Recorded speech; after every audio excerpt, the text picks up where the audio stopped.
ओम शांति।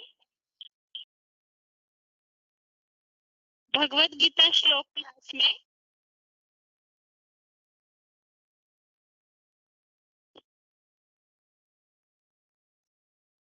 आज टेस्ट के लिए श्लोक नंबर है 17वें अध्याय का 15वां श्लोक, अध्याय 17 का श्लोक नंबर 15 और 13वें अध्याय का 33, अध्याय 13 का श्लोक नंबर 33। सबसे पहले श्लोक के लिए जो पॉइंट्स हमने सुने हैं वो पॉइंट्स बताइए।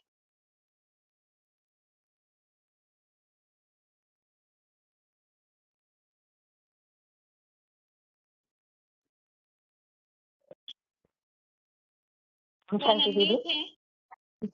हाँ, 6305 नासिक मधुबन। हाँ, तो पहले श्लोक पढ़ लेती हूँ। अनुवेगकरं वाक्यं सत्यं क्रियहितं प्रयत्न स्वाध्याय भूषणम चैव वाङ्मयं तप उच्यते। वाणी के लिए बोला है, वाणी का तप माना क्या है, तो वाणी को मैंने पूरी तरह कंट्रोल करना है। रूहानी की वाणी नहीं, वाणी होनी चाहिए स्वयं उत्तेजित होना ना और न किसी को भी उत्तेजित करना है। अर्थात जो भी सामने वाले हो उनको क्रोध आए, दोष चढ़े, दुख आए, ऐसी बातों से ठेस पहुंचे ऐसे नहीं करना है। जैसे पुरुषार्थ करके स्थिति बनाई है ना, उसी स्थिति को अपनी वाणी के द्वारा ही अगर हिलाते हैं तो ये भी ज्ञान मार्ग में हिंसा कही जाती है। तो हिंसा याद द्वारा ही उस स्थिति को हिलाना भी हिंसा है। जैसे सत्य की बात करना है, माना सत्य करवा होता है ना, तो उस सत्य वो उसे बोलना चाहिए, किसी बातों को आत्मा को ठेस पहुंचे, ऐसी जो सत्य बात है वो सत्य नहीं बल्कि कटु वचन होती है। तो इसीलिए मिठास भरी सत्य बात हो, ये बात की ये भी वाणी का तप है और औरों के लिए प्रिय और हितकारी है। तो जितना ईश्वरीय सेवा, ईश्वरीय ज्ञान का मनन चिंतन करेंगे, मना आत्मा का जो 84 आत्मा के 84 जन्म के अध्ययन का अभ्यास करना है, तो वो अंतर्मुखी होकर करेंगे। इसीलिए बताया गया है कि अंतर्मुखी सदा सुखी। तो मनन चिंतन मंथन करते हैं तो आत्माएं एकाग्र होते हैं, तो वाणी में भी स्वतः ही अनियमितता आती है। दो श्लोकों भी बोला है ना बाबा ने कि कम बोलो, धीरे बोलो, मीठा बोलो, ये भी वाणी का तप है, अर्थात तपस्या है। युक्त बोल बोलना है, वाणी पर कंट्रोल करना है, दुखता ही बोलना हो। पॉइंट बता देती हूँ। औरों के लिए प्रिय और हितकारी बोल हो, दुख के लिए उत्तेजित करने वाले बोल न हो, तो दुनिया का स्वर्ग ही केवल कहा जाता है। देवी स्वर्ग क्यों नहीं? क्योंकि देवी वर्ग में सब देववाहिनी होते हैं और देवताएं आत्मभावी होते हैं। तो स्वयं स्थिति में टिकने वाले हैं, उनको कोई कितना भी उत्साह है लेकिन वो एक्साइटमेंट में नहीं आते वो देवताएं। तो उनके लिए मनुष्य की गीता में बोला गया है ना, यस्मान स उद्दिगते लोको लोकान उद्दिगते उद्दिगते तया। जो लोगों को उद्योग करने के लिए उद्योग नहीं होता है, और कोई कितना भी उत्साह है तो एक्साइटमेंट पे नहीं आते। और जो कोई दूसरों को उद्योग पैदा भी नहीं करता है, तो माना कभी खुद दुखी होता है ना, दूसरों को दुखी करता है, खुद भी हर हालत में, हर परिस्थिति में, हर समस्या होने पर भी स्थिर रहता है, सुखी रहता है और दूसरों को भी सुखी और शांत रखता है। उनको कैसे है और 13 का बताती हूँ दीदी।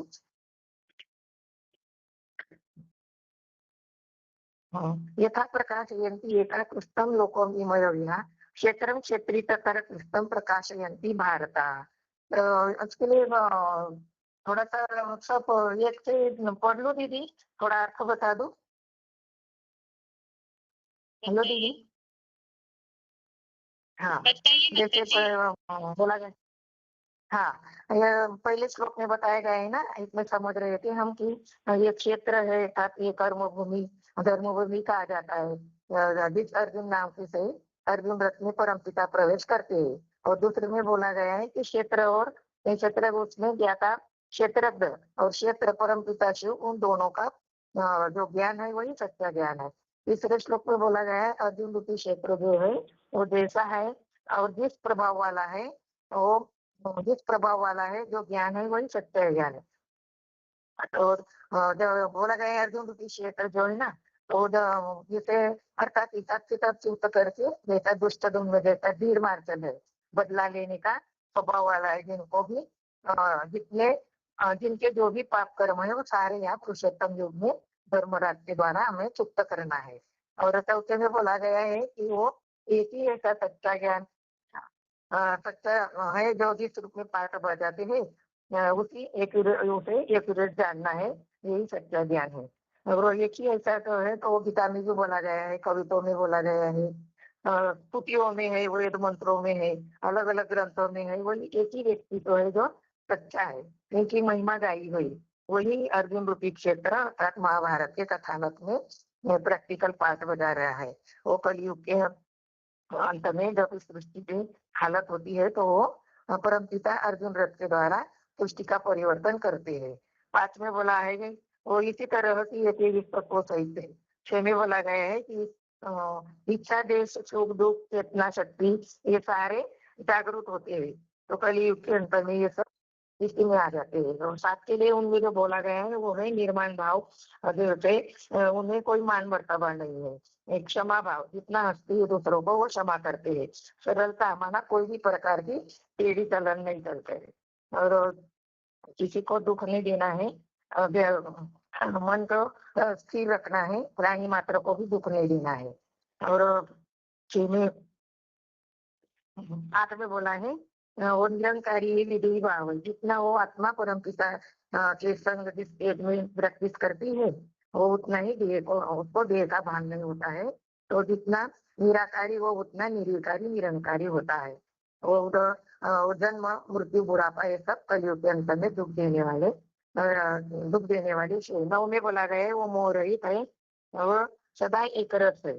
जैसे किसी के प्रति वो अपने देह के संबंधी के प्रति बिल्कुल ही मोह नहीं रखते हैं, अनासक्ति है भाव। और जो योगी वो नष्टा मोह होते हैं। और 10 में बोला 10 में बोला गया है कि हाँ,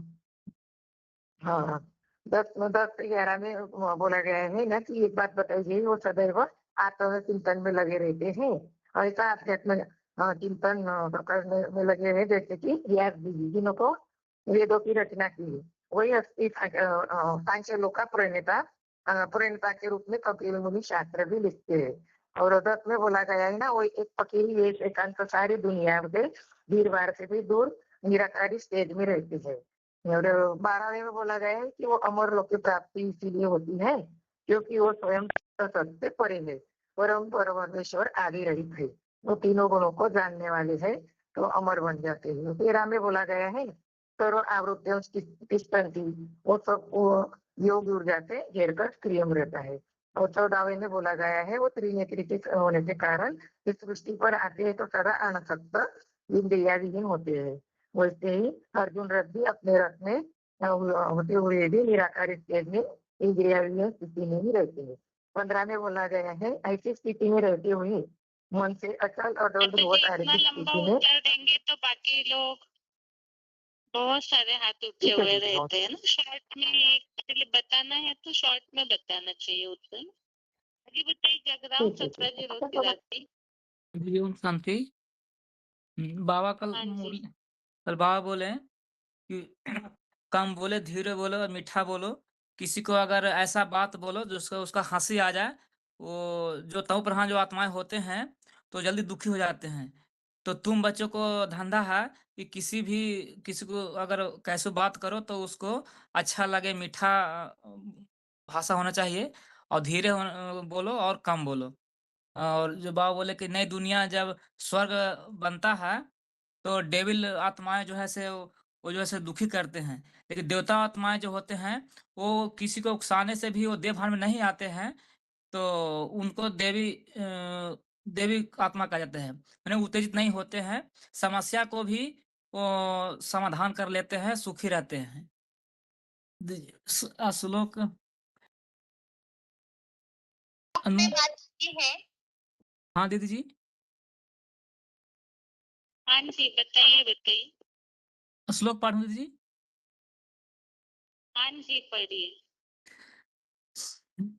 अनु अनुगदे हेलो अनुगदे हेलो दीदी। अनुद्वेकरम वाक्यम सत्यम प्रियहितम च यत् स्वाध्यायाभ्यासम स्वाध्यायाभ्यासनम चैव वाड्मय तप उच्यते। और 13 का 33 में है यथा प्रकाशयति यह कृतसनम लोकम इमं रवि क्षेत्रम क्षेत्री तथा कृतसनम प्रकाशयति भारत। ओम शांति दीदी। ओम शांति बहन जी। आगे बताइए। 549 जी। बाबा सेलेक्टेड पॉइंट नंबर है 17551। वाणी की तप। बाप से ज्ञान आता है, मनुष्य गुरुओं से भक्ति आती है, भक्ति शरीर से की जाती है और ज्ञान बुद्धि का विषय है। वाचा भक्ति में भी ज्ञान में भी उपयोग होती है, लेकिन भाव अलग अलग हो जाता है। वाचा से कितना भी श्रेष्ठ ज्ञान सुना जाए, लेकिन ज्ञान कोई को दुख दे देता है। सुनने से ही आत्मा त्रिलमिलाय हो जाती है। वो ज्ञान नहीं हुआ। क्या हुआ? पत्थर हुआ। ज्ञान होना चाहिए, वो आत्माओं को खुशी फायदा करे, अल्पकाल की खुशी नहीं। जो ज्ञान सदा काल की खुशी देता है, रिजल्ट में जन्म जन्मांतर की खुशी देता है, वो ईश्वरी ज्ञान है। श्लोक पढ़ेंगे बहन जी। अनुद्वेगकरं वाक्यं सत्यं प्रियहितं चायत् स्वाध्यायाभ्यसनं चैव वाङ्मयं तप उच्यते। दूसरा श्लोक भी यथा प्रकाशयत्येकः कृत्स्नं लोकमिमं रविः क्षेत्रं क्षेत्री तथा कृत्स्नं प्रकाशयति भारत। ओम शांति बहन जी। आगे बताइए। हाँ, ओम शांति दीदी। हाँ जी, हेलो, बोलिए बोलिए। ओम शांति। ओम शांति। ओम शांति, बताइए। हाँ, रोल नंबर है मेरा 14,904। जलगांव मधुबन से बोल रही कहाँ हूँ से माता बात कर रहे हैं? हाँ जी, जलगांव मधुबन। हाँ जी, बताइए। हाँ, जैसे बाबा कहते हैं मीठा बोलो, क्या एक फोटो में कोई तरीका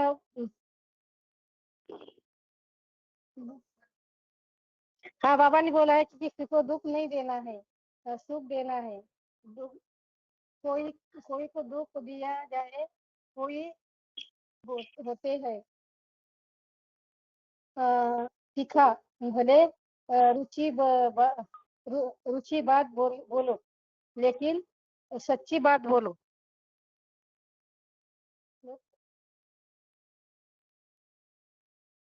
ओम शांति दीदी। आगे बताइए।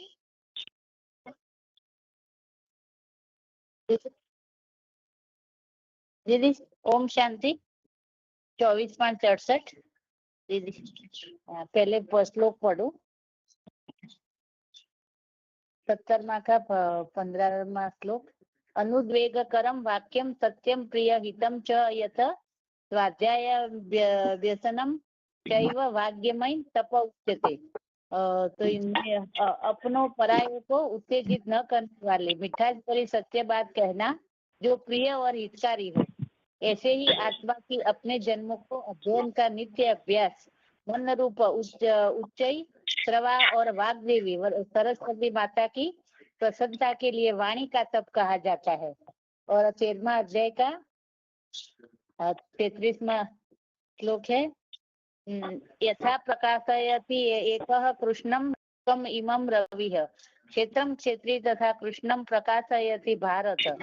अर्थात एक ज्ञान में रत रहने वाले जैसे एक जड़ सूर्य एक स्थान से इस चांद सितारा नक्षत्र से भरे संपूर्ण संसार को प्रकाशित करता है, उसी प्रकार चेतन ज्ञान सूर्य बने विवस्वत की आत्मा भूमध्य से सारे वट वृक्ष रूप विराट स्वरूप को शरीर को संगम में भी प्रकाशित करती है। तो इसके पॉइंट है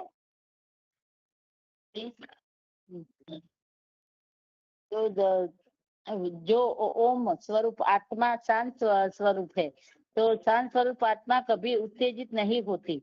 उत्तेजित करने वाली बात करते हैं तो कोई तो उंगली कर देते हैं तो भी कभी उत्तेजित नहीं होती। कोई ऐसी बात करते हैं उस बातों से उत्तेजना आ जाती। ऐसी बातों में विकार पैदा न हो, न काम विकार न क्रोध विकार पैदा हो, तब उसको कहेंगे आत्मा। तो इसीलिए गीता में कहा है 12वां अध्याय के 15 में कि यस्मात् विजते लोको लोका न विजते चयः। तो वो किसी से उद्वेजित नहीं होता और लोगों को भी उत्तेजित नहीं करता। तो कोई कुछ भी करे लेकिन वो शांत, उसकी शांति कभी भंग नहीं होती। और नई दुनिया स्वर्ग में डीटी वर्ल्ड कहा जाता है। तो डेविल वर्ल्ड तो उनको स्वर्ग क्यों नहीं कहते? तो जो भी डेविल है वो सभी देह अभिमानी होते हैं और आत्मा अभिमानी होते हैं, वो देवताएं होते हैं। तो सदैव स्वयं स्थिति में टिकने वाले होते हैं। उनको कोई कितना भी सताए लेकिन एक एक्साइटमेंट में वो नहीं आते। उसके लिए भी गीता में ये बोला है यस्मात् विजते लोको लोकान न विजते चयः। दीदी ओम शांति। ओम शांति ठीक दीदी। है माता जी। हाँ जी, हाँ हाँ आगे बताइए माता जी। हेलो दीदी। पेज 651 बोलिए हाँ माता दीदी, ओम जी। शांति। क्या बताना दीदी? पॉइंट तो नहीं लिखी हूँ। श्लोक पढ़िए। ठीक है दीदी।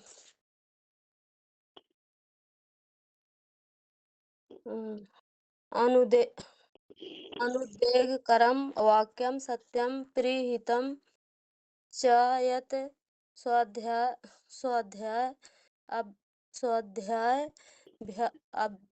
अभ्यासनं चैव वाक्मयं तप उच्यते। अपनों परायों का उत्तेजित न करने वाली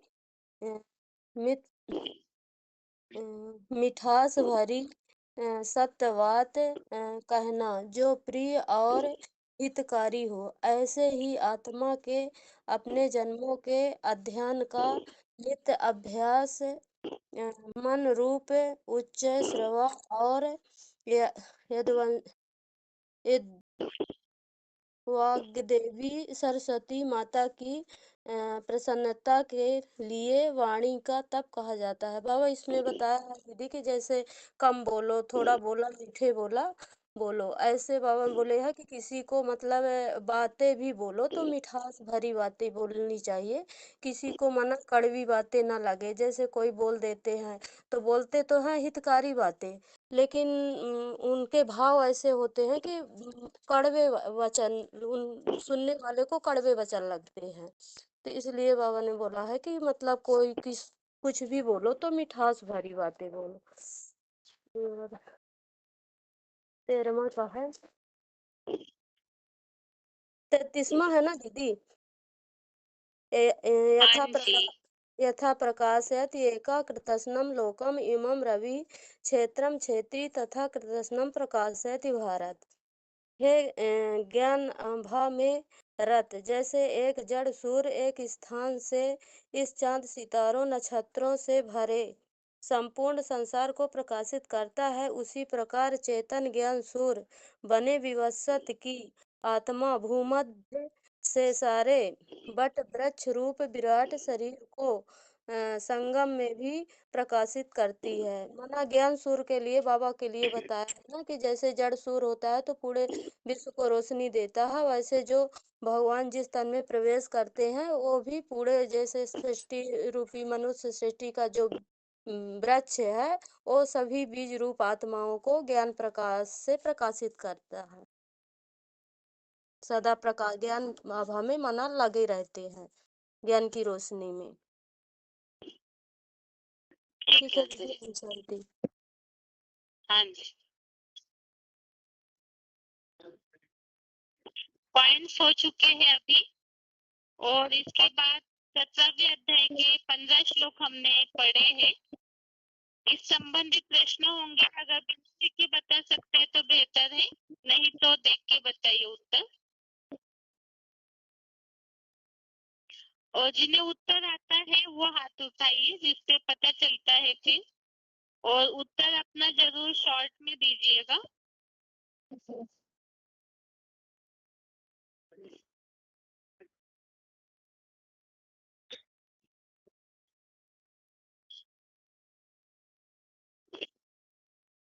पहला प्रश्न है,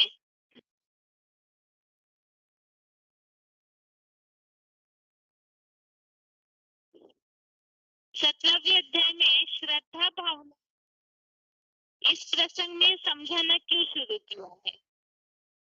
क्या इसका 16वें अध्याय से कोई कनेक्शन है? 17वें अध्याय में श्रद्धा भावना इस टॉपिक पर समझाना क्यों शुरू किया है? इसका पीछे 16वें अध्याय में कोई बात से कनेक्शन है क्या? ओम शांति दीदी हाँ जी। जी बोल रहे हैं श्रद्धा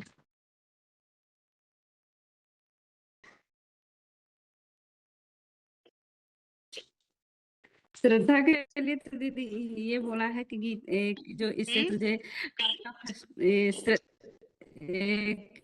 जो तुझे 23 और 24 की गीता विधान को जो छोड़कर गीता विधान के जो छोड़कर मन में प्रमाण चलता है वह सिद्धि को न सुख को पाता है। जो कार्यकर्ता में फैसला करने में शास्त्रीय प्रमाण को जानकर शास्त्र शिरोमणि संविधान को कर्म कहा जाता है। इसमें गीता के अनुसार जो गीता के श्रद्धा भावना पे चलता है तो उसे ही कर्म कहा गया है संविधान के अनुसार।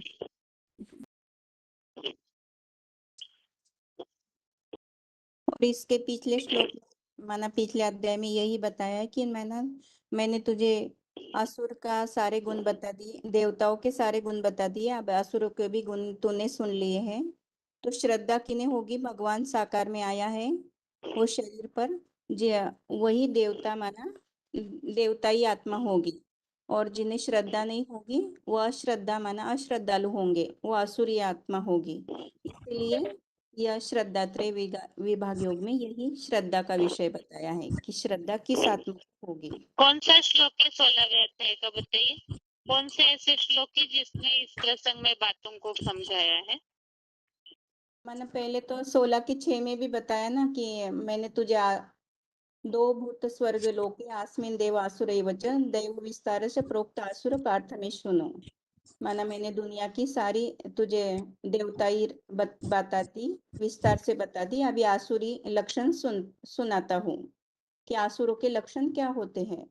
आसुरों के लक्षण यही होते हैं, 16 के 8 में बोला है। जगत को मिथ्या आधारहीन ईश्वरहीन मानते हैं, काम वासना ही उनका सर्वोपरि लक्ष्य रहता है। ऐसे सारे श्लोक माना सारे आगे श्लोकों में वही बताया कि स्वार्थी मनुष्य होते हैं, उन्हें आत्मिक भाव का कोई लेना देना नहीं रहता है, उन्हें देह भाव देह अहंकार ही उनका काम क्रोधी परम पुरुषार्थ रहता है कि यही सब कुछ है। इसके लिए वह सारे अपने माना गलत गलत धंधे करते रहते हैं और पैसा कमाते जाते हैं। ओम शांति। आगे बताइए। हाँ जी माता जी।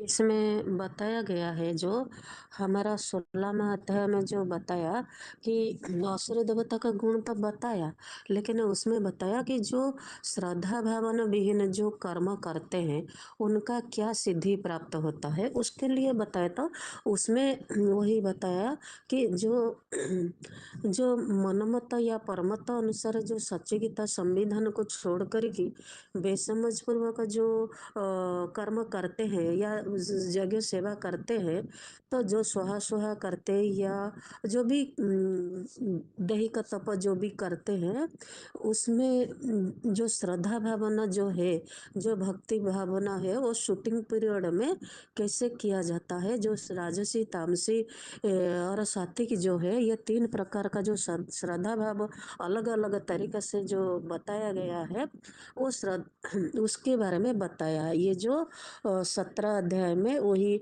जो यज्ञ कर्म कैसा है, यज्ञ सेवा कैसा है, उसके कारण जो अर्जुन को बताते हैं ना, वो सात्विक राजस की सेवा के बारे में पूछते हैं और खान पान के बारे में बोलते हैं और जो श्रद्धा भावना जो है उनका कैसे 3 प्रकार का होता है उसके बारे में ये बताया गया है।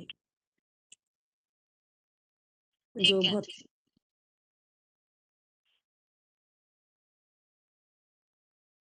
अगला प्रश्न है अभी। श्लोक में बात आई है सूर्य निश्चय वाला समझ, तो कैसी श्रद्धा भावना या कैसी भक्ति करने वालों को सूर्य निश्चय वाला समझ ऐसे बोला है? भक्ति में, भावनाओं में, श्रद्धा विश्वास में कौन सी कमी रह जाती है जिसे सूर्य निश्चय वाला समझ ऐसे 17वें अध्याय में बोला है?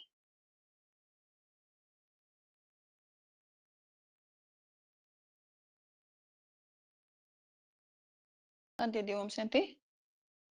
जो इसमें बताया है कि जो कष्टदायी शारीरिक को कष्टदायी तप करते हैं, घमंड अहंकार युक्त कामना आसक्ति के बाहुबल से बेसमझ होकर जो कर्म करते हैं, वही आसुरी निश्चय वाला सम, कलियुगी तामसी प्रधान आसुरी निश्चय वाला सम जो बताया है 17 का 5-6 में बताया। 17 में एक में बताया, 17 में एक में बताया माना पुरुषोत्तम संग में स्वभाव संस्कार बनते हैं, वो स्वभाव संस्कार अनुरूपी श्रद्धा विश्वास हो यहाँ ही बनते हैं। माना दोनों पर आरस वर्ष में पूर्व जन्म का अनुसार संगम में ये शूटिंग होती है। इसी आधार से बाकी सभी सात्विक राजसी तामसी वो श्रद्धा विश्वास भावना बनती है।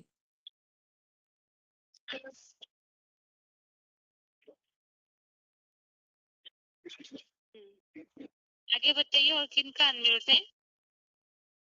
दीदी 24-5 सूर्य, हाँ जी। हाँ। दीदी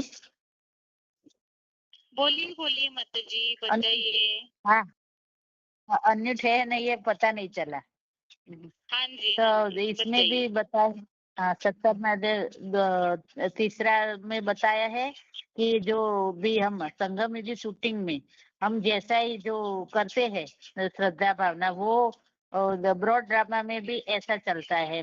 का श्रद्धा विश्वास 3 प्रकार की बताई है कि सात्विकी, राजसी और तामसी। तो इसके अनुकूल जो 17वां 5वां और 6ठा में भी बताया है कि जो सच्ची गीता शास्त्र के संविधान रहित जो शुक्राचार्य का बाबा ने विसडी में बताया था, तो शुक्राचार्य जैसे वो कष्टदायी तप करते हैं, तो घमंड अहंकार युक्त करते हैं, और तो उसको तो तामसी तप कहा जाता है। और जो उस कष्टदायी होता है उसमें तो उसको आसुरी निश्चय वाला समझ ऐसे बताया है बाबा ने। ओम शांति दीदी। आगे ओम माता शांति जी, दीदी। जिनका फोन अनम्यूट है, ओम 16वें शांति। अध्याय में आसुरी लक्षण कौन से बताए? बताइए। 16वें अध्याय में कौन से ऐसे कर्म है मनुष्यों के जिसे आसुरी लक्षणों में गिना है? जो याद है दीदी वही बताइए। दीदी पाखंड, घमंड, अभिमान, क्रोध और बताइए मानसा की माता जी। हाँ जी दीदी, पखंड, अभिमान, देह युक्त क्रोध, कठोरता, और राक्षसी स्वभाव होता है ना जिनका, ज्यादा गुस्से में आना, क्रोध युक्त, दूसरों को दुख देना, हिंसा करना, ये राक्षसी स्वभाव है। और बताइए भाई। तो इसमें कि काम हो गया, क्रोध हो गया, अहंकार, दिखावा, देह अभिमान में आना, पाखंड करना, और देह अभिमान में आकर के यज्ञ सेवा करना, इसके अंतर्गत आता है। आगे बताइए। दीदी समझना की घमंड माताजी घमंड घमंड करना, क्रोध और समझी पूर्वक कर्म करना, पाखंडहीनता और दिखावटी करना, ये सब। हेलो, अगला फोन अनम्यूट है, अपना रोल नंबर बताइए। और प्रश्न ये है, कोई ऐसे संस्कृत श्लोक बताइए जो 16वें अध्याय में असुरों के लक्षणों के लिए उपयोग किए गए हैं। असुरी लक्षणों के लिए 16वें अध्याय में। हाँ जी, हाँ जी। 16वें में क्या कौन सा बताना दीदी? हेलो, हमने पूछा कि हाँ जी, 16वें अध्याय में आसुरी लक्षणों के लिए जो श्लोक में संस्कृत शब्द आए हैं, ऐसे शब्द बताइए। उसमें दंभाभिमान विनता ऐसा बताया, जो काम आश्रित है और जो मोह ग्रहित है वो बताया है। ऐसे करके जो अपवित्र कर्म और करते हैं। बताइए। और बताइए सपना की माताजी, अहमदाबाद की माताजी। हाँ, ओम शांति दीदी। 16वां का 16वें अध्याय में आसुरी लक्षणों में जो बातें आई है। हाँ जी, 21 श्लोक 21 में बताया है कि काम, क्रोध, लोभ ये आत्मा के नाशक नारकीय त्रिविध द्वारे है। अतः ये तीनों महाशत्रुओं को मानिंदक त्यज्य है। दीदी, जगत को मिथ्या, आधारहीन और ईश्वर विहीन मानते हैं और परस्पर सहयोग से जो काम वासना के कारण उत्पन्न होते हैं, ऐसा मानते हैं, अनिश्वरवादी होते हैं। ठीक है। और माताजी, हाँ दीदी। 8924। हाँ दीदी, हाँ दीदी। हाँ, इसमें बताया है कि आसुरी गुणों वाले मनुष्य जो होते हैं वो त्यागने योग्य कर्म को नहीं जानते हैं, कौन से कर्म त्यागना है, कोई नहीं त्यागना है, और ना शुद्धता होती है, ना सदाचार, ना सत्यता उनमें होती है। ये बताया 16 के 7 में। 16 के 8 में भी बताया है कि जगत को मिथ्या, आधारहीन, ईश्वरहीन समझते हैं, स्त्री पुरुष के क्षण सुख को ही वो कामोपभोग परमा मानते हैं, माना वही है करके है। फिर उसके बाद 9 में बताया है कि स्वार्थ का दृष्टिकोण होता है उनका, आत्मिक स्थिति, वो अल्प बुद्धि वाले होते हैं, क्रूर कर्म करने वाले होते हैं। और फिर वो लास्ट में क्या होता है कि वो एटॉमिक विनाश के लिए भी वो उनको लेते हैं सहायता। तो इस तरह से वो विनाश का भी काम करते हैं। फिर 10वें में बताया, काम वासना का आश्रय लेकर पाखंड करते हैं, मान मर्तबा मद से भरे हुए मूर्खता से। ये 10वें श्लोक में बताया है कि ये उनमें माना जो भी अपवित्र कर्म है सब करते रहते हैं, दिन रात चोरी, डकैती, रिश्वतखोरी जैसे असंख्य अपवित्र कर्म करते रहते हैं। ओम शांति जी। दीदी, जो मनुष्य आसुरी गुण वाले होते हैं ना, उन्हें सुखदायी कर्म क्या है और त्यागने वाला कर्म क्या, अर्थात दुखदायी कर्म क्या है, वो समझते नहीं है। और इसलिए क्या होता है, जो शुद्धता और सदाचार और असत्यता का भी नहीं होती है उनमें। और जो मूर्खता के कारण क्षणिक सुख के लिए वो असत्य सिद्धांत को भी पकड़ करके अपवित्र कर्म भी करते हैं। माना जो बिकारी भावना का आधार लेकर के, जैसे चोरी, डकैत और रिश्वत लेना, हिंसा, भ्रष्टाचार, ये सब करने लगते हैं। और दुनिया को और जो काम विकार का ही विकार में ही वो सब कुछ श्रेष्ठ है। और सारा काम के और सारे क्या है ना, दुनिया को जितने भी बुरा काम हो रहे हैं वो सारे काम का ही मूल है विकार भावना, ये पकड़ के भी सोच रहते हैं देवन के दीदी, कारण। काम क्रोध के वश शांति बहन जी, वो मतलब सैकड़ों आशाओं में बंधे रहते कि आज मैंने ये पा लिया, ये मालूंगा, इससे अपना लूंगा। इससे वो अंधकार में इतने अंधे हो जाते कि उनको ये लगता कि बस धन कमाना ही हमको सर्वश्रेष्ठ है। कहीं से भी धन मिल जाए हम कमा लेंगे, चाहे छल से, चाहे बल से, चाहे किसी भी प्रकार से धन मिल जाए, और हमको मतलब ऊंचा सम्मान मिले, लोगों में बहुत ऊंचा सम्मान मिले। भले ही वो ना नैतिकता के विरुद्ध काम करें तो भी उनको सम्मान मिले, और मतलब ये मतलब गंदे काम बेकार को भोगना, बस स्त्री पुरुष के सहयोग से ही सृष्टि उत्पन्न होती है, सब भावनाएं उनमें है। वो दूसरों को दुख देना, दूसरों को परेशान करना, यही असुरी लक्षण है। ओम शांति। अपनी प्रशंसा में फूले हुए रहते, शांत नशे में चूर रहते, हर गर्मी रहते हैं, और वो उनमें अहंकार, बल, घमंड, काम, क्रोध के सदा आश्रय होते हैं, और भगवान से उनका विद्रोह रहता है, मतलब वो भगवान के विद्रोही टाइप के रहते हैं, उनसे सकते हैं। थोड़ा बहुत अगर जी कई बार उल्ला करूँ आप बताइए माता जी। हेलो हेलो, हाँ जी सबसे हाँ जी बताइए। शूटिंग पीरियड में जो साकार में आया हुआ निराकार है, उसको न पहचानने के कारण जो भी कर्म करते हैं, यज्ञ कर्म, वह जन धन धाम इनके अहंकार, बल, घमंड, काम, क्रोध के आश्रय रहकर साकार में आए हुए भगवान को न पहचान कर उनकी द्वेष और निंदा करते हुए कर्म करते हैं, जो संविधानानुसार कार्य नहीं करते और अपने ही प्रशंसा में फले हुए हैं और धन मान शान इनके नशे में चूर है। ऐसे हठ धर्मी जो यज्ञ में घमंड पूर्वक सच्ची गीता संविधान के प्रतिकूल यज्ञ सेवा करते हैं, उनको असुर, ये प्रैक्टिकल में अभी संगम युग की बात है।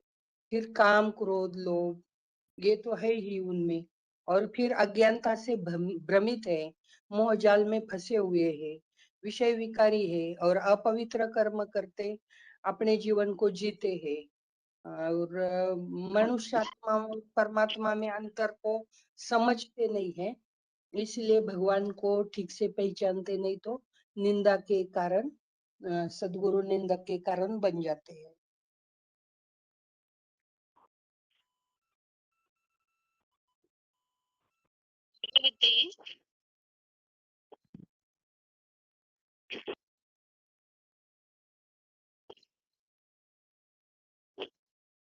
प्रश्न है अभी।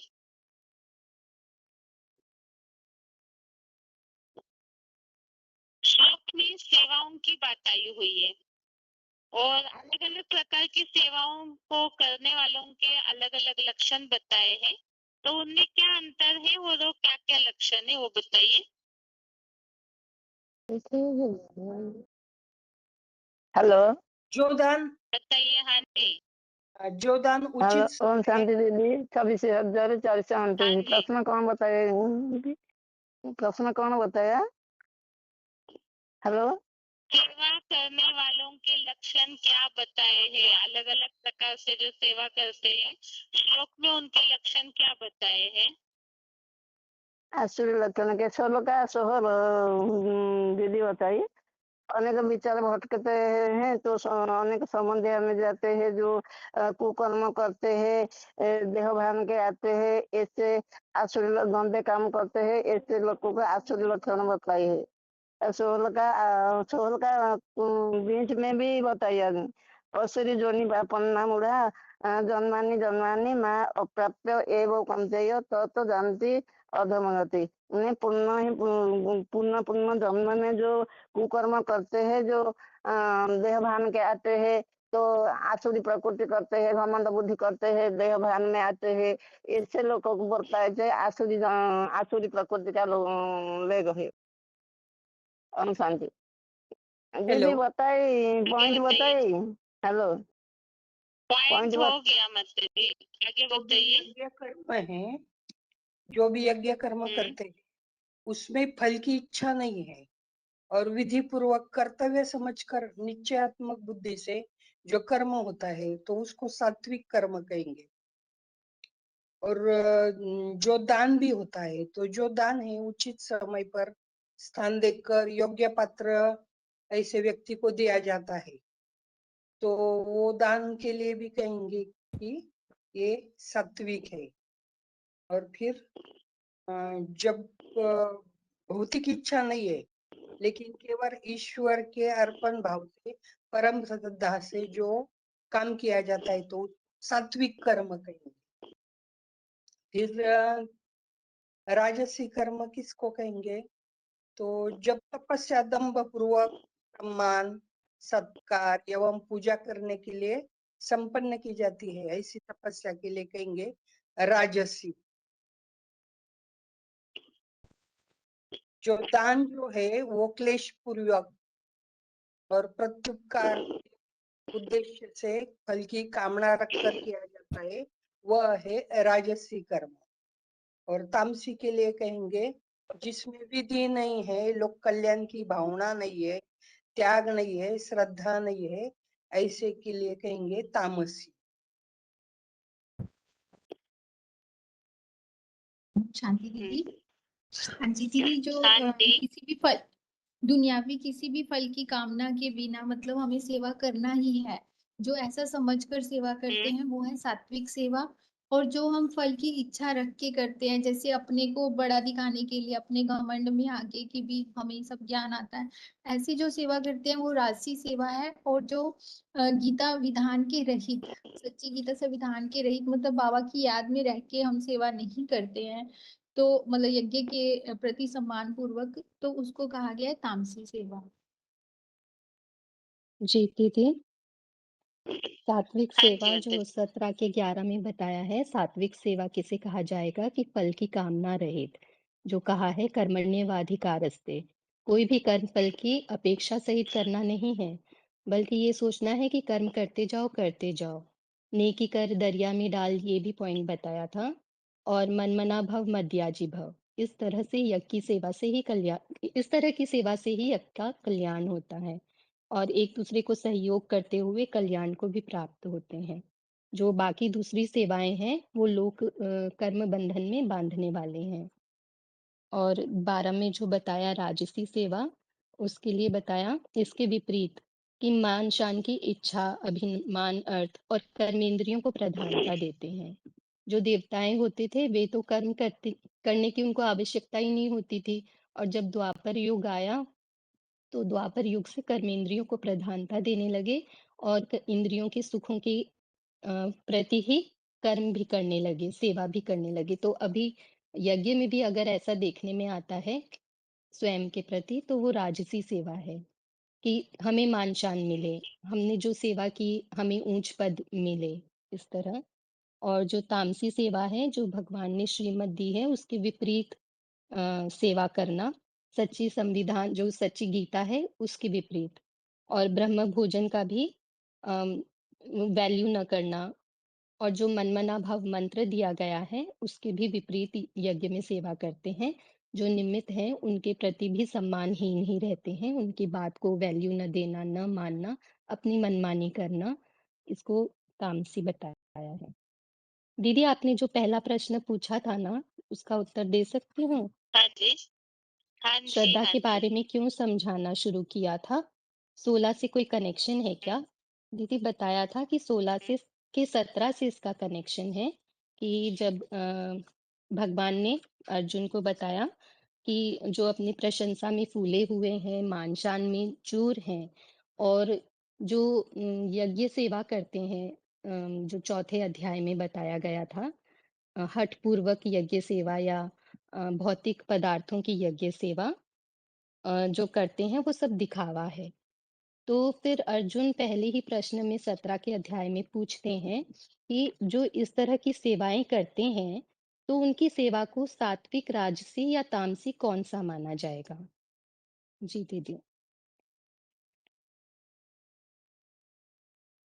ठीक है आंटी जी।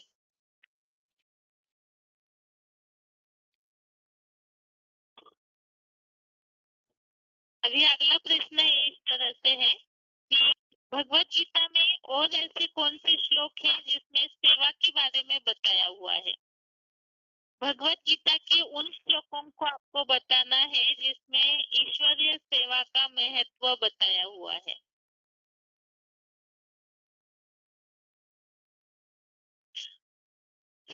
तक हमने जो भी अध्याय पढ़े हैं, 18वां अध्याय भी अगर किसी ने पहले ही पढ़ के रखा है तो भी बता सकते हैं। जहाँ जहाँ भी सेवा का महत्व बताया है ऐसे श्लोक आपको बताने हैं।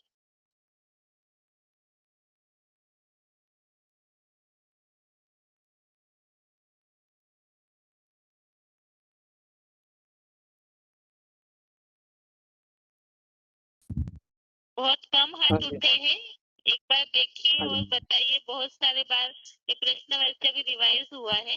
हाँ जी बताइए। आदि शांति यज्ञार्थात कर्मणु अन्यत्र लोकोयम कर्मबंधनम तदर्थम कर्म कुंते मुक्त संग समाचार। दूसरा है अन्नाद भवति भूतानि प्रजनात अन्न संभव यज्ञात भवति प्रजन्यु यज्ञ कर्म समुद्भव।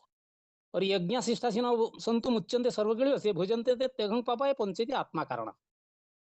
और यज्ञ श्रेय द्रव्य मायात यज्ञ ज्ञान यज्ञ परम तप सर्वकर्म अखिलम पार्थ ज्ञान परि समाप्यते। और भी है यज्ञ बहुत सारे।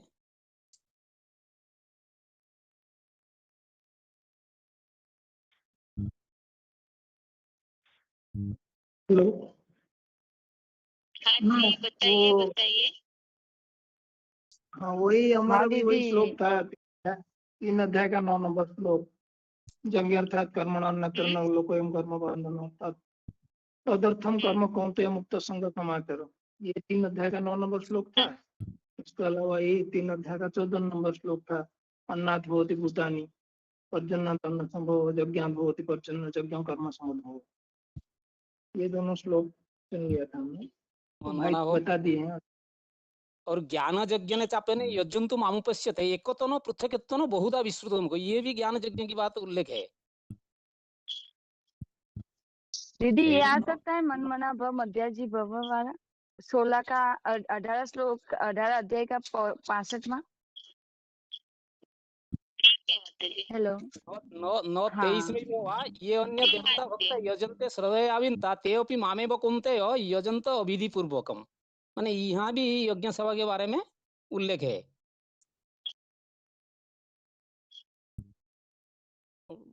ठीक है आगे बताइए।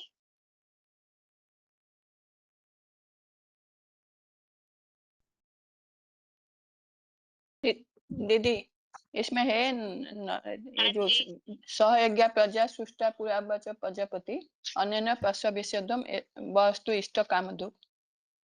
इसमें भी बताया दीदी काख्यांत कर्मणाम सिद्धि यजंत यह देवता क्षिप्रम ही मानुष के सिद्धि भवती कर्मजा। दीदी 18 का 5 में भी बताया यज्ञ दान तप कर्म न त्याज्यम कार्यम एव तत् यज्ञ दानम तपश्चैव पावनानि मनीषिणः। क्या नंबर बताइए श्लोक का? दीदी 18 का 5 में 5 दीदी 18 का 5।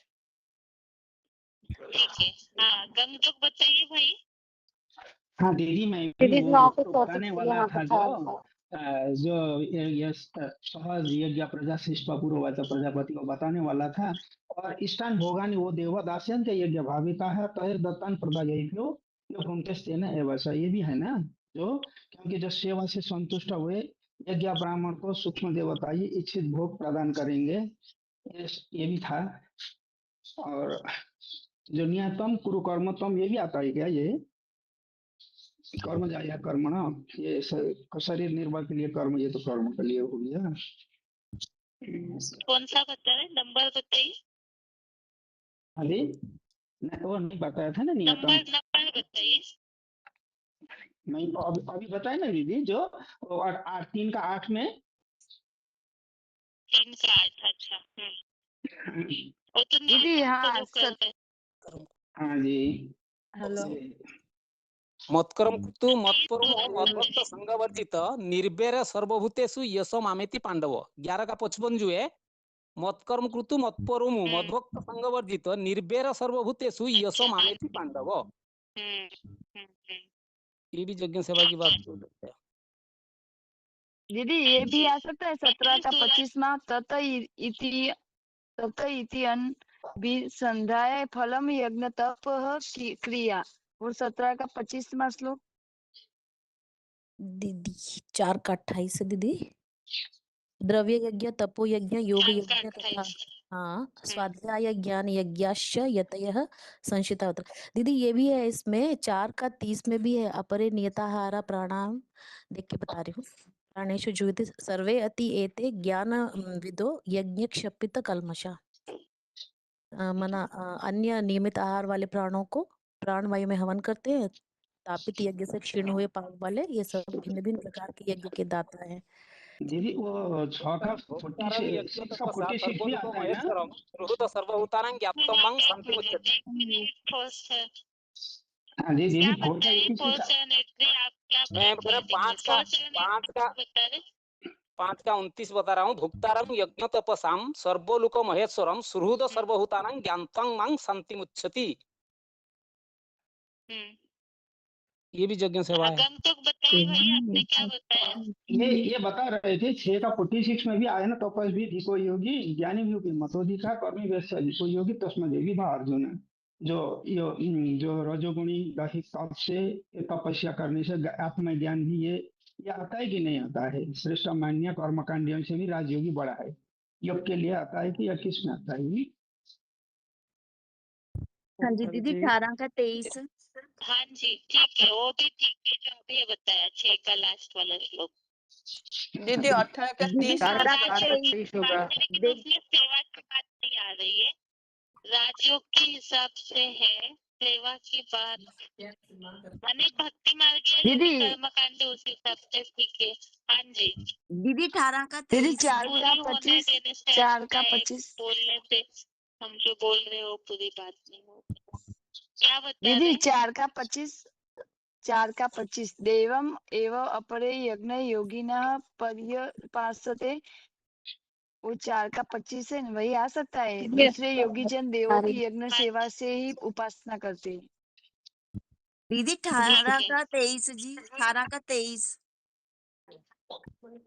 नियतम संग्रहितम अराग द्वेषम कृतम अफल प्रयत्न काम जात तथा सात्विक उच्चते। नित्य निजम पूर्वक अशक्तिहीन कोई भी प्रकार के संप्रदाय से राग द्वेष के बिना उसे पाने की फल इच्छा रहित व्यक्ति जो भी रुद्र ज्ञान यज्ञ सेवा अर्थ गीता शास्त्र उक्त कर्म किया गया वह सात्विक कहा जाता है। 18 का 23 ठीक है। हाँ जी और 4 का 23 होगा स्वार्थ संघर्ष मुक्त ज्ञानमधिगच्छेतसः यज्ञाचरत कर्म समग्रम प्रबल्यते। और एक होगा 4 का 24 ब्रह्मार्पणम ब्रह्मग्नो ब्रह्मणाहुतम ब्रह्मेव तेन गंतव्यम ब्रह्म कर्म समाधिना। और एक होगा 4 का 29 होगा अपने जीवति प्राणपने तथा परे प्राणपन्न गतिर्द्वा प्राणायाम परायणा है। 4 का 22 होगा नंबर याद नहीं होता। 4 का 32 ओम बहुविध यज्ञ विचता ब्रह्मण मुखे कर्म जन्मविधि तर्सवन ज्ञात विमोक्ष से।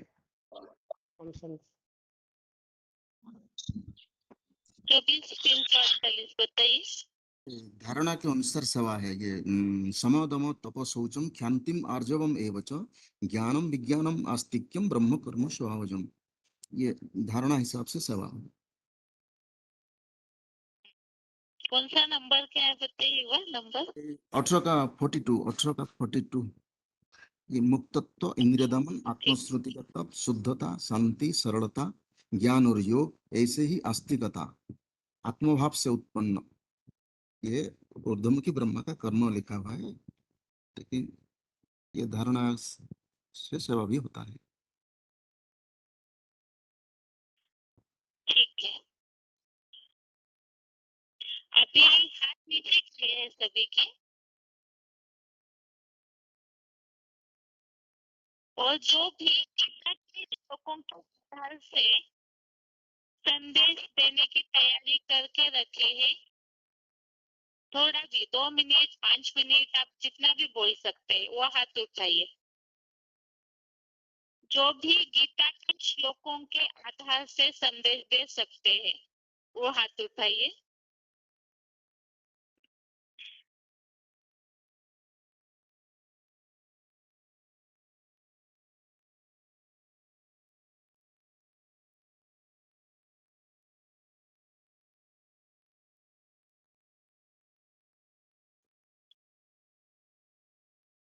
संदेश तो एक स्वाभाविक चीज है, उसमें भी हाथ नहीं उठे हैं ज्यादा। इन बातों का संदेश ही तो देना है, उसमें श्लोक भी हमारे एकदम कॉमन रहते हैं। जो हाथ हमेशा उठते हैं वही हाथ उठे हुए हैं।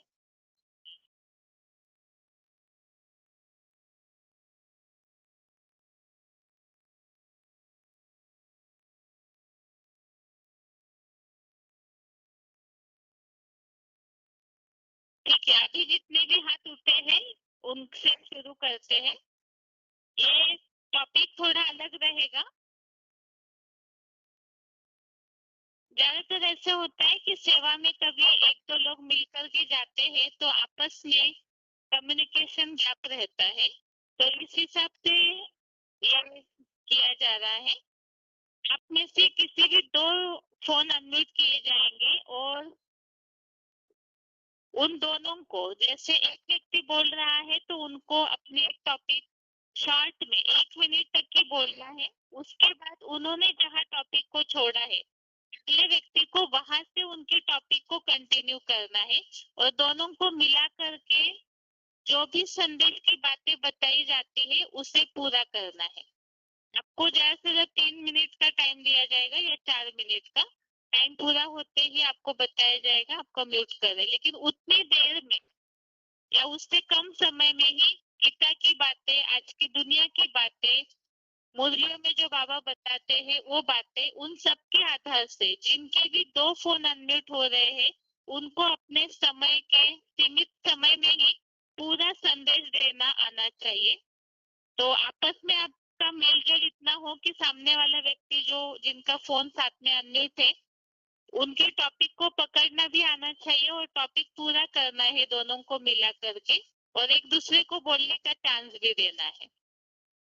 2 फोन अनम्यूट किए जा रहे हैं तो शुरुआत कीजिए आप। अभी पहले माताओं का फोन अनम्यूट कर रहे हैं।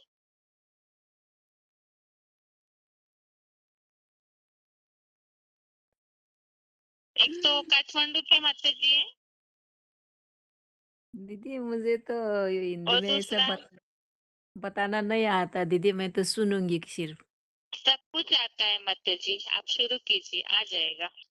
प्रैक्टिस करने के लिए तो टेस्ट ली जाती है। आप शुरू कीजिए। बाबा ने तो बोला है हम सेवा नहीं करते, बाबा बताते। जो समझे है आप वो बोलना शुरू कीजिए, या तो सूरत की माता जी आप बोलना शुरू कीजिए हाँ पहले। दीदी, अभी हम आकर आए संदेश देकर। अभी हम गार्डन में गए थे योगा में, तो अभी सब योगा कर रहे थे तो अभी वहां संदेश दिया कि आज का आप तो योगा के बारे में दीदी बताओ जैसे कोई को संदेश देते वैसे ही। बस आप शुरू कीजिए, आपका खत्म हो जाएगा, नहीं तो जो बोलना है बोलते ओके, हाँ रहिए। दीदी, हाँ। तो आज का समय देखकर आपको नहीं लगता समय कैसा हो रहा है? भगवान की जरूरत है। तो आज का समय देखकर आपको लगता है कि भगवान अभी आ गया है? आज का समय देखकर कितना दुख, पापाचार, व्यभिचारी सब बढ़ गया। तो गीता में भी बोला है यदा यदा हि धर्मस्य ग्लानि भवति भारत। जब अधर्म, पाप, दुख बढ़ जाता है तब परमात्मा इस सृष्टि पर आते हैं। तो आते हैं तो क्या करते हैं? जो वही भी बोला है परित्राणाय साधूनाम विनाशाय च दुष्कृतम। तो धर्म की स्थापना करते हैं। दीदी बस इतना ही बोलना है। दीदी मैं भी ऐसा ही बोलती हूँ। हाँ, अभी हमारे हालत, इस सृष्टि की हालत कैसे बिगड़ती जा रही है, इस सब के मद्देनजर रखना चाहिए। इसी आधार पर जब इस स्थिति में धर्म के नाम अधर्म फैलता है, हिंसा अत्याचार बढ़ता है, मनुष्य के रहने के लिए कठिन होता है, तब भगवान आते हैं। वही वही श्लोक है दीदी, यदा यदा हि धर्म से वह इस सृष्टि में आता है, परित्राणाय साधु नाम अनुसार जो भी अन्याय आता है उसको खत्म करके साधु संत को रक्षा करते फिर वो सर्वधर्मान परित्यज्य अनुसार वो आकर संदेश दे रहे हैं क्या वो सतयुग नई दुनिया आने वाला है। पुराने कलयुग दुनिया जाने भगवान साकार में आए हैं, साकार द्वारा गीता ज्ञान सुना रहा है। उस साकार शरीर को पहचानना है जिसको सब धर्म वाले मानते हैं। क्रिश्चियन एडम कहते हैं, मुस्लिम आदम कहते हैं, जैनी आदिनाथ कहते हैं, हिंदू लोग आदिदेव कहते हैं। वो उनके द्वारा ये सारा सृष्टि को एक सूत्र में बांधने के लिए आए। सब एक एक को भाईचारा निभाने के आए। इसीलिए हिंदू, मुस्लिम, सिख, ईसाई एक आपस में भाई भाई का गायन भी है, उसको फॉलो करना है। ठीक है आंटी।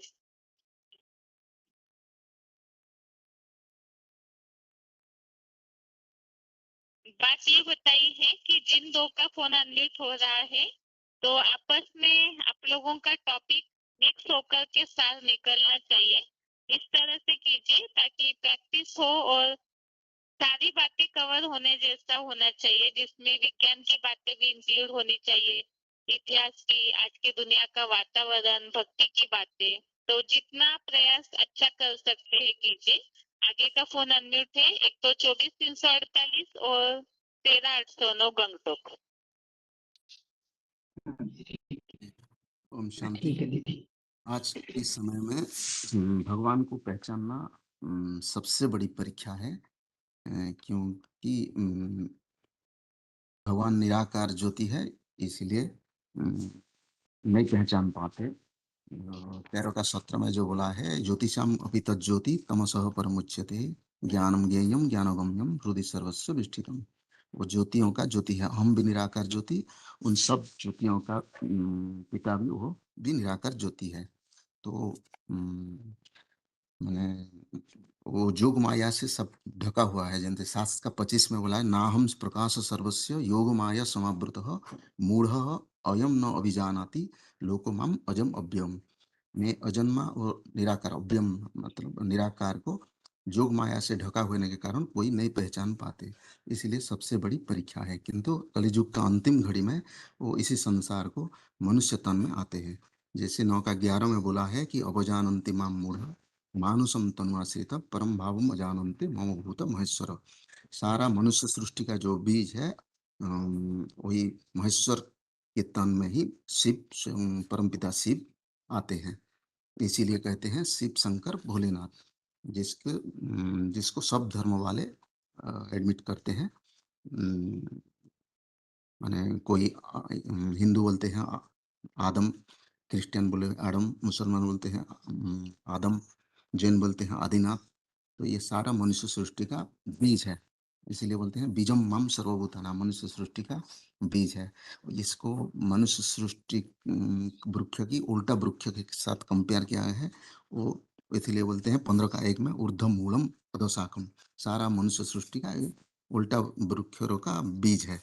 और 11 का 38 में ऐसे बोलते हैं, तुम आदिदेव पुरुष पुराणम। वो 33 कोटि देवताओं का नंबर 1 देवादिदेव महादेव है। तो वही है, परम ब्रह्म है। इसीलिए 14 का 3 में बोले मत योनि मत ब्रह्म। मेरा मनुष्य सृष्टि में जो बीज है वो है मेरा परम ब्रह्म। उसी तन में ही आकर मैं बीज, ज्ञान का बीज डालता हूँ। मम योनि महत ब्रह्मम तस्मिन् गर्भम ददामि अहम। तो इसी मनुष्य को ढूंढना ही सबसे बड़ी परीक्षा है। इसीलिए हमको जाना है बेस माने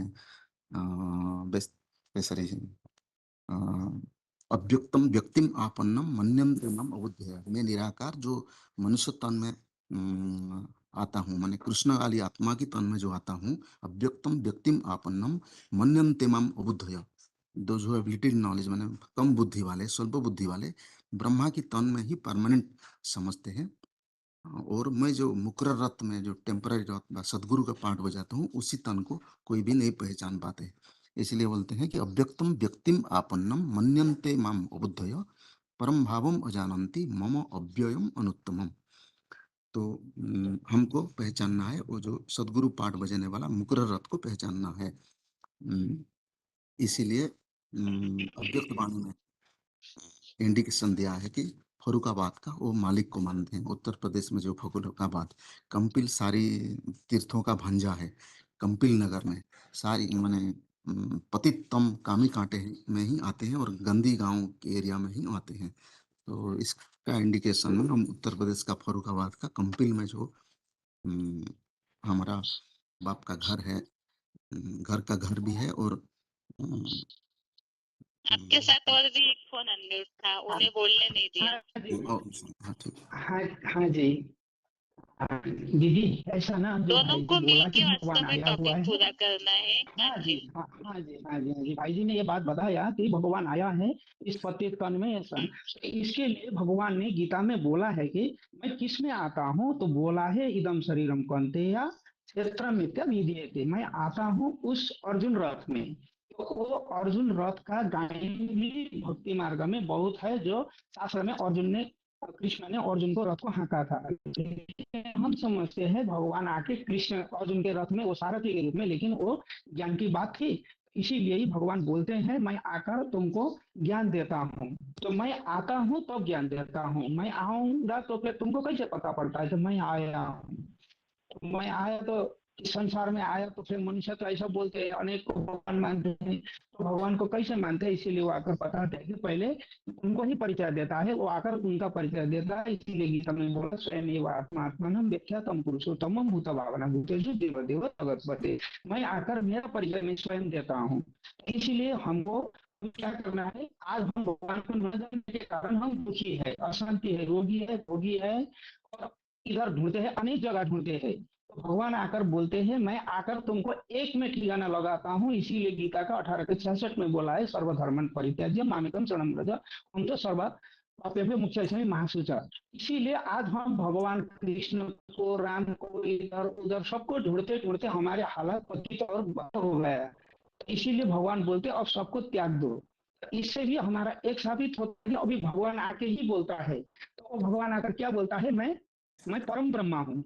इसीलिए गीता में आया है सर्व योनिषु कौन्तेय मूर्तयः स्वं किया तासम ब्रह्मा महत योनि अहम बीज प्रजापिता। तो मैं आता हूँ और ज्ञान बीज डालता हूँ। इसीलिए आप लोगों को ये जानना जरूरी है, वो परम पिता परमात्मा इस सृष्टि पर अभी आ चुके हैं। अगर हम मनुष्यों को देवता बनाना और पुरानी दुनिया का विनाश करना और सच्ची हुई नया दुनिया का स्थापना करना है, इस कार्य करने के लिए भगवान अभी इस सृष्टि पर आ चुका है। आकर आप गीता के आधार पर समझिए, गीता में तो ढेर सारा है, आपको ये बाहर में तो हम इतना बता नहीं पाएंगे, लेकिन आपको इतना इंडिकेशन जरूर करेंगे। भगवान आते हैं तो सबको एक में करता है। इसीलिए बोला है ना मैं सबका बीज हूँ। तो इसीलिए भगवान ने गीता में बोला मैं आकर तुमको ज्ञान देता हूँ। ज्ञान का प्रकाश से ही तुम जानते। ज्योतिष का परम उच्चते ज्ञानम ज्ञान ज्ञानम गम्य रिद्धि सर्वस्व प्रतिष्ठित क्या था ऐसा। तो इसीलिए भगवान बोलते हैं कि मैं आकर ज्ञान का ज्योति देता हूँ, ज्ञान के द्वारा जानेंगे तो परमात्मा को मिलता है। ऐसे नहीं कि आप स्थूल रूप में ही भगवान को ढूंढते रहेंगे तो नहीं मिलेगा। पर से ही आज हम भगवान को ढूंढते ढूंढते ढूंढते गए और भगवान कभी कृष्ण को माना, कभी का माना। इसीलिए ही भगवान हम ढूंढने के कारण नहीं मिला। भगवान आके बोलता है कि मैं तो तुमका आत्माओं का पिता हूँ, सब आत्माओं का पिता हूँ, मेरा नाम है, मैं ज्योति रूप शिव हूँ और तुम भी ज्योति रूप हो। और इसका परिचय जब तुमको मिलेगा तो तुम फिर क्या बनते हो? शूद्र से ब्राह्मण बनते हो। कैसे शूद्र से ब्राह्मण बनते हो? पहले तुम अपने देह समझते थे तो तुम शूद्र थे। इसलिए मैं इनका परिचय देता हूँ कि तुम आत्मा ज्योति रूप हो। इसलिए गीता में आया है अभी अणु स्मरे दिया, तुम अणु से भी अति सूक्ष्म ज्योति रूप हो और मैं भी ज्योति रूप हूँ। अगर इसको जानने से ही मनुष्य का सदगति होता है दीदी। इस तरह से थोड़ा मिला के दे देंगे दीदी। ठीक है, आगे बताइए। अगला फोन अनम्यूट है।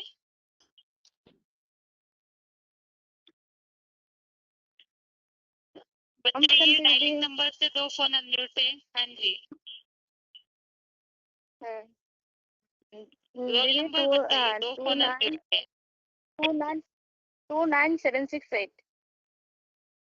और किनका अनम्यूट है? 29768। आप कहाँ से बात कर रहे हैं? दीदी ठाकुर नगर से।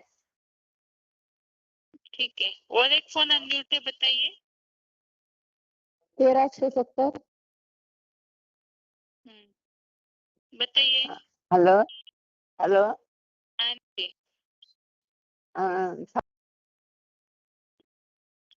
ठाकुर नगर बोलिए मत जी। दीदी हम किसी को संदेश देते जाते हैं तो उनको पहले बताना है आज के दुनिया में जितना भी लोग है तो कोई ना कोई किसी तरफ से हम दुखी है, दुखी अशांत है। तो इसी समय कोई दुखी है तो भगवान के पुकारते हैं तो भगवान इसी टाइम पर आते हैं।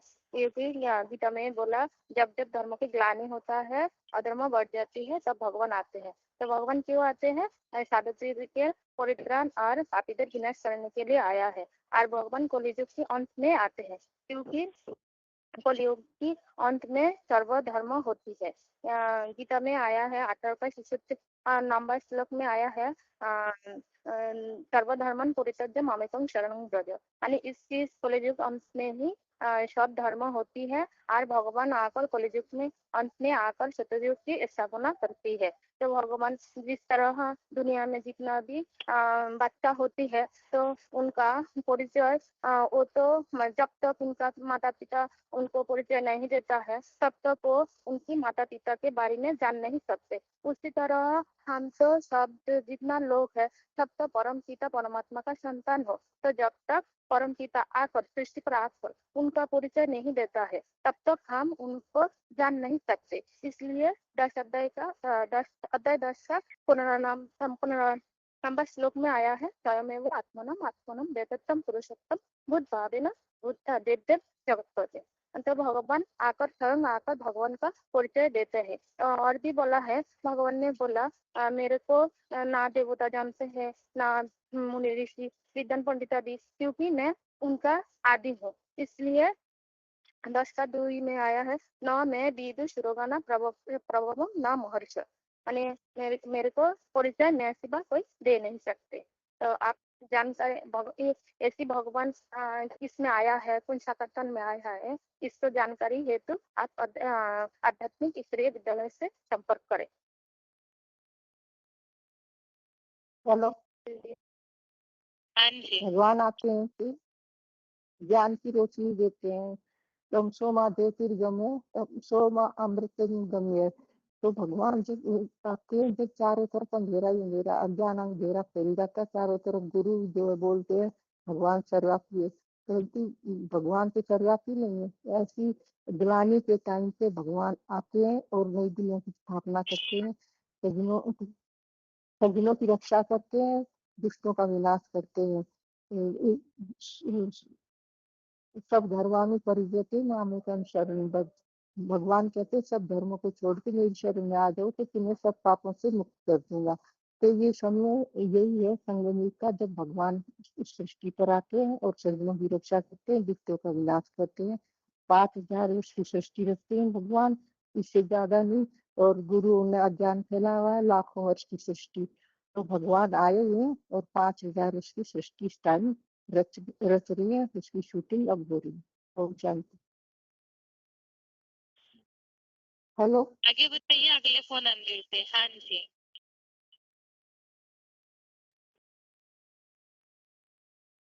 फोन अनम्यूट है अगला। रोल नंबर बताइए अपना।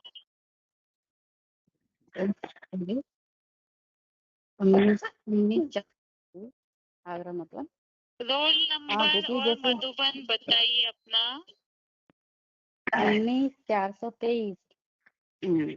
और किनका अनम्यूट है? ललिता माता उधर से ऑफ कर लेना उधर से म्यूट। और एक फोन अनम्यूट है अपना रोल नंबर हाँ बताइए। जी हाँ जी हाँ जी ओम शांति दीदी। अपना रोल नंबर बताइए माता जी। 21992 संदेश देने जाते हैं। तो जाने से ही इंसान को देखते हैं कि किस रूप में कोई मंदिर में है तो मंदिर के हिसाब से बताती हूँ कि मंदिर में जो देवी देवता पूजा कर रहे हैं किन की यादगार है। जरूर यहाँ पाठ बजा के गए हैं बड़े बड़े नेता महर्षि आए तो मूर्ति बनाते हैं। तो उसी तरह से भगवान भी आते हैं तो उनका बड़ा बड़ा मंदिर बना के पूजा क्यों करते हैं क्योंकि कलयुग का अंतिम समय में आके सती का स्थापना करते हैं। दुनिया का हालत जो देखते हैं दिन पर दिन बिगड़ते जाती है। इंसान पहले 50 आदमी का खाना एक चूल्हा पर बनता रहा सभी का मन मटाव में मिल रहा एक संग रहते रहे। अभी का समय देखते हैं कैसी हालत है। घर घर में महाभारत है। मन का बिखराव सभी का हो गया है। उसी हिसाब से दीदी 2 अक्षर बोलने का कोशिश करेंगे है और उसी तरह से संदेश देते जाते हैं। कोई पूजा कर रहे हैं कोई कहीं जा रहे हैं तो कहाँ जाते हैं मंदिर में जाते हैं तो सुख शांति मिलता है। तो इसी तरह से यहाँ भी एक आध्यात्मिक विद्यालय है जाके मन की यहाँ भगवान आते हैं तो क्या करते हैं भगवान के आने का टाइम यही कलयुग के अंतिम समय है। कलयुग का अंतिम में जब घोर अंधेरा हो जाता है जैसे पुराना मकान जैसे टूट फूट जाता है उसी हिसाब से पिता कैसे मकान को तोड़ के नया बनाते हैं तो उसी तरह से जर्जरी भूत हो गई सारी दुनिया। उनके हिसाब से भगवान आए हैं सबको तामसी बन गई है तो उनको सब सात्विक बनाने के लिए पहले राजयोग सीखना पड़ेगा। पहले चल के वहाँ आध्यात्मिक विद्यालय आत्मा के बारे में जानिए, पहचानिए। दीदी इसी तरह से तैयारी करते रहती हूँ थोड़ा, क्या भी टाइम नहीं मिलता है घर में थोड़ा सा है समस्या। मिलता माता हाँ को आगे कंटिन्यू कीजिए। दीदी मैं तो अपनी तरफ से ही हिसाब से बताऊंगी, नहीं, माता ने तो अपने हिसाब से बताया। कि आप सामने वाले की बात को पकड़ करके आगे कैसे कंटिन्यू कर सकते हैं। हाँ कि दीदी जैसे आज दुनिया में क्या है कि जैसे हम संदेश देने जाते हैं तो बोलते हैं कि आज जो सबकी मनोवृत्ति है, दृष्टि है, सब चीज की सब कुछ बदल गया है।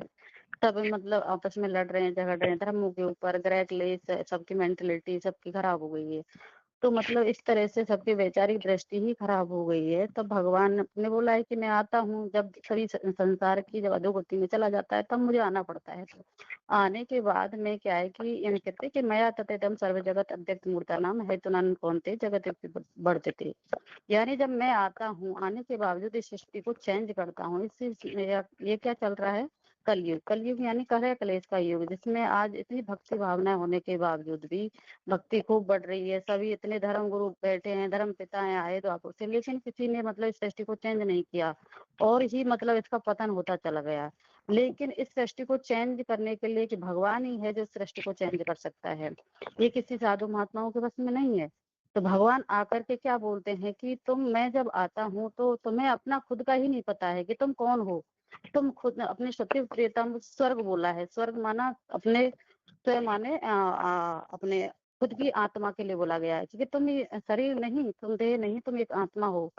तुम अपने जब इसे आत्मभान को भूल गए हो और इस द्वापर में आते आते तुम अपने शरीर के देहभान में आ गए, इस तरह से तुम दुखी हो गए हो। तुम अपने आप को भूल गए हो, क्योंकि हमारे गीता में स्पष्ट आया कि श्रेयांश धर्मो विगुणा परधर्मा स्वनिष्ठिता स्वधर्मो निधर्म परधर्मो भयावह। यानी अपने आत्मा का धर्म ही सबश्रेष्ठ है। जो ये धर्म इतने फैले हुए हैं, सब अपने अपने धर्म बना के बैठे हैं, तो ये मतलब क्या है कि ये सब देहधारियों का धर्म तो उन्होंने मतलब ये मतलब खतरनाक है, ये सही नहीं है। तो आत्मा का ये धर्म भगवान आकर के श्रेष्ठ बताते हैं। और फिर कहते हैं कि जब तुम अपने आप को जान जाओगे तो फिर अब भगवान ने बोला कि मेरा भी परिचय है, कि अपना खुद परिचय देने आते हैं, क्योंकि मुझे कोई नहीं जानता है। इसलिए श्लोक है ना विविध सुरगणा पर न मर्चय मादी देवा नाम मर्च नाम से सर्जित, यानी मुझे कोई नहीं जानता, मैं अपना परिचय खुद ही आकर देता हूँ। तो यानी मुझे भूल गए, मैं अपना परिचय खुद दिया। आज दुनिया मुझे हर तरह से छाप दिया है, सब सत्तर टेक कर सर्वव्यापी बना दिया, लेकिन मैं सर्वव्यापी नहीं हूँ। मुझे आना पड़ता है, जब सृष्टि का अधोगति में चली जाती है तब मैं आता हूँ। आकर के मैं अपना खुद का परिचय देता हूँ और तुम्हें अपने जो इन विकारों में फंस चुके हो, आकर के मैं क्या देता हूँ, ज्ञान का दीपक देता हूँ, जिसके लिए श्लोक है तेतेषाम ये अनुकंपड़ता अज्ञान अज्ञान अज्ञान जनतम ज्ञान दीपेन भासता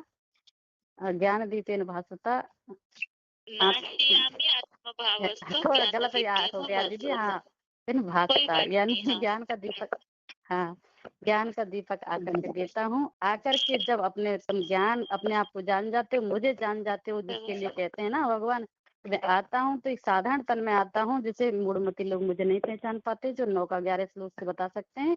और जिसके लिए गीता में और भी आया, क्षेत्र क्षेत्र गयो ज्ञानम यत्तत् ज्ञानम मतम मम, यानी जब इस क्षेत्र का ज्ञान ही सच्चा ज्ञान है, उसे जानना चाहिए। जिसके लिए हम रामायण में भी आया ना कि सन्मुख हो जीव वो जमही जन्म कोट अधनाशे तभी, यानी सम्मुख में जब मैं आता हूँ तब अपने अपने विकारों को, पापों को, सबको नष्ट करते हो और आकर के मैं अपने ज्ञान का दीपक दे करके तुम्हें पापों से मुक्ति दिला करके अपने मतलब इस जो दुखी दुनिया का संसार है यहाँ से मतलब लेकर के जाता हूँ।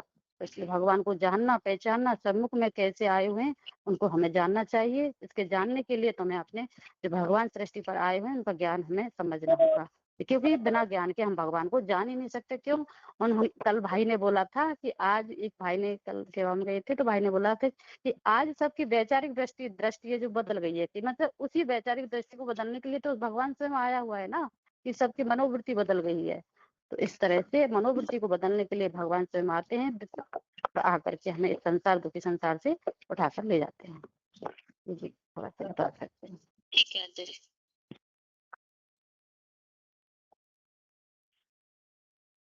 आगे अगला फोन अनम्यूट है और माता जी आप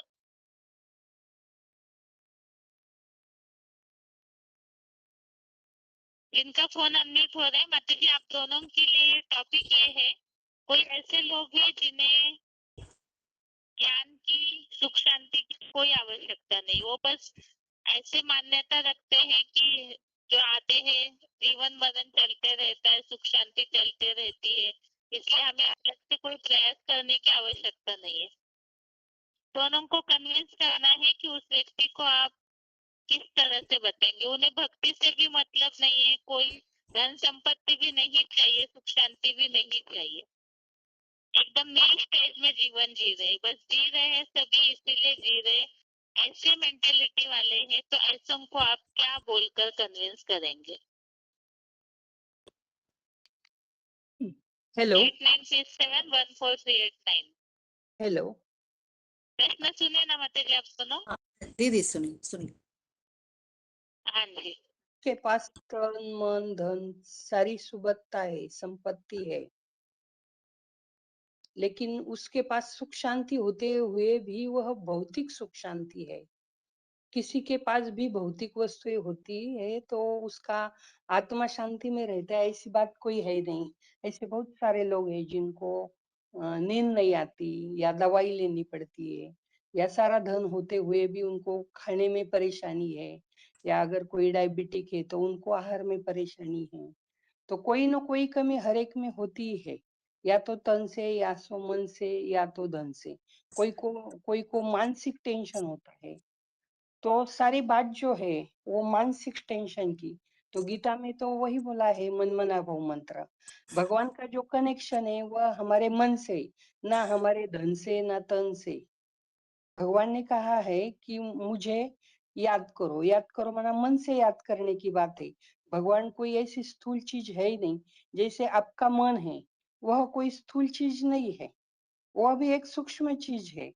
और आपका मन जो है, जो पॉजिटिव निगेटिव तो चलता ही रहता है। अगर निगेटिव संकल्प चलते हैं तो फास्ट संकल्प चलते हैं, पॉजिटिव संकल्प शांति से चलते हैं। लेकिन दुनिया में निगेटिव की वाइब्रेशन ज्यादा है, तो ऐसे समय में आपको सही निर्णय नहीं ले सकते आप। तो इसके लिए आपको तो पॉजिटिव थिंकिंग के लिए तो जरूर कोई पॉजिटिव ज्ञान चाहिए, जो गीता में बोला है ना मन मना भव। क्योंकि भगवान ने बोला है कि मैं तुम्हारे मन को सुख शांति देने वाला हूँ। यह आध्यात्मिक ज्ञान है। आध्यात्मिक ज्ञान ईश्वरीय विश्वविद्यालय की ओर से दिया रहा है, और यह ज्ञान ईश्वर दे रहा है। और यह ईश्वर बता रहा है कि आत्मा के अंदर मन है, बुद्धि है और संस्कार है, जो आपके चित्र को और चरित्र को दर्शाता है। तो आपको चरित्रवान बनना है, या आपके तन मन धन से स्वास्थ्य को पाना है, मन से सुख शांति को पाना है, तो जरूर कोई भी हो, चाहे प्रेसिडेंट भी क्यों न हो, जरूर हर एक को तो भगवान याद आता ही है। चाहे अनचाहे संस्कारों में भी हमारे ये होता है कि हम भगवान के प्रति श्रद्धा रखते हैं। तो भगवान ने कहा है कि मुझे तो माता पिता भी कहा है, गुरु शिक्षक भी कहा है, सर्व संबंधी भी कहा है। तो जरूर कोई ना कोई संबंध में तो तुम्हारा जो भी काम है उसमें तो आपको अनुभव आता ही होगा ना, कि ये मेरा काम ऐसे हो गया, अचानक हो गया। तो इसमें भी भगवान का ही देन है। अगर आपके पास स्थूल संपत्ति भी है तो आपका कोई पूर्व जन्म का काम है जो आपको यह मिला है रिजल्ट के रूप में। तो आपको इसको भी अगर आगे चलकर पुण्यवान बनना है, या आपको जमा का खाता बढ़ाना है, तो ऐसी कोई सेवा आप कर सकते हैं जिसके कारण भविष्य में भी आपको पुण्य फल प्राप्त हो। और फिर जो दुआएं है वो सबसे बड़ी बात है। अगर किसी की दुआएं लेते हो तो ये तो सबसे बड़ी पूंजी है। जो शरीर तो आपके साथ तन धन नहीं लेके जाएगा, लेकिन आपके पास जो संपत्ति है वो ज्ञान की है और दुआओं की है, तो ये आप ले जा सकते हैं। तो अगर आपको अच्छे से जीना है, आपको अच्छे से शांति में शरीर छोड़ना है, तो आध्यात्मिक ज्ञान तो जरूर लेना चाहिए। तो भगवान तो है ही आत्मा के अंदर की ज्ञान ज्ञान पहचान देने वाला, वह एक आध्यात्मिक शक्ति है। जो सारी सृष्टि को चलाने वाला है, तो वह तो दिखाई नहीं देता। जैसे मन आत्मा दिखाई नहीं देती, ऐसे भगवान भी दिखाई नहीं देता। वो तो चांद सूरज सितारों से परे रहने वाला है। लेकिन अब समय ऐसा आया है कलयुग के अंत में, अभी कभी भी युद्ध शुरू हो सकता है, या कोई गैस पेट्रोल अभी चिंता हो रही है, या बोल रहे हैं कि हम इंटरनेट को तोड़ देंगे, तो बैंकों का भी सारा खत्म हो जाएगा। तो ये सारी परेशानी आगे चलकर हो सकती है। बम भी बने हैं विनाश के लिए। तो ऐसे समय में सेफ्टी का साधन क्या है?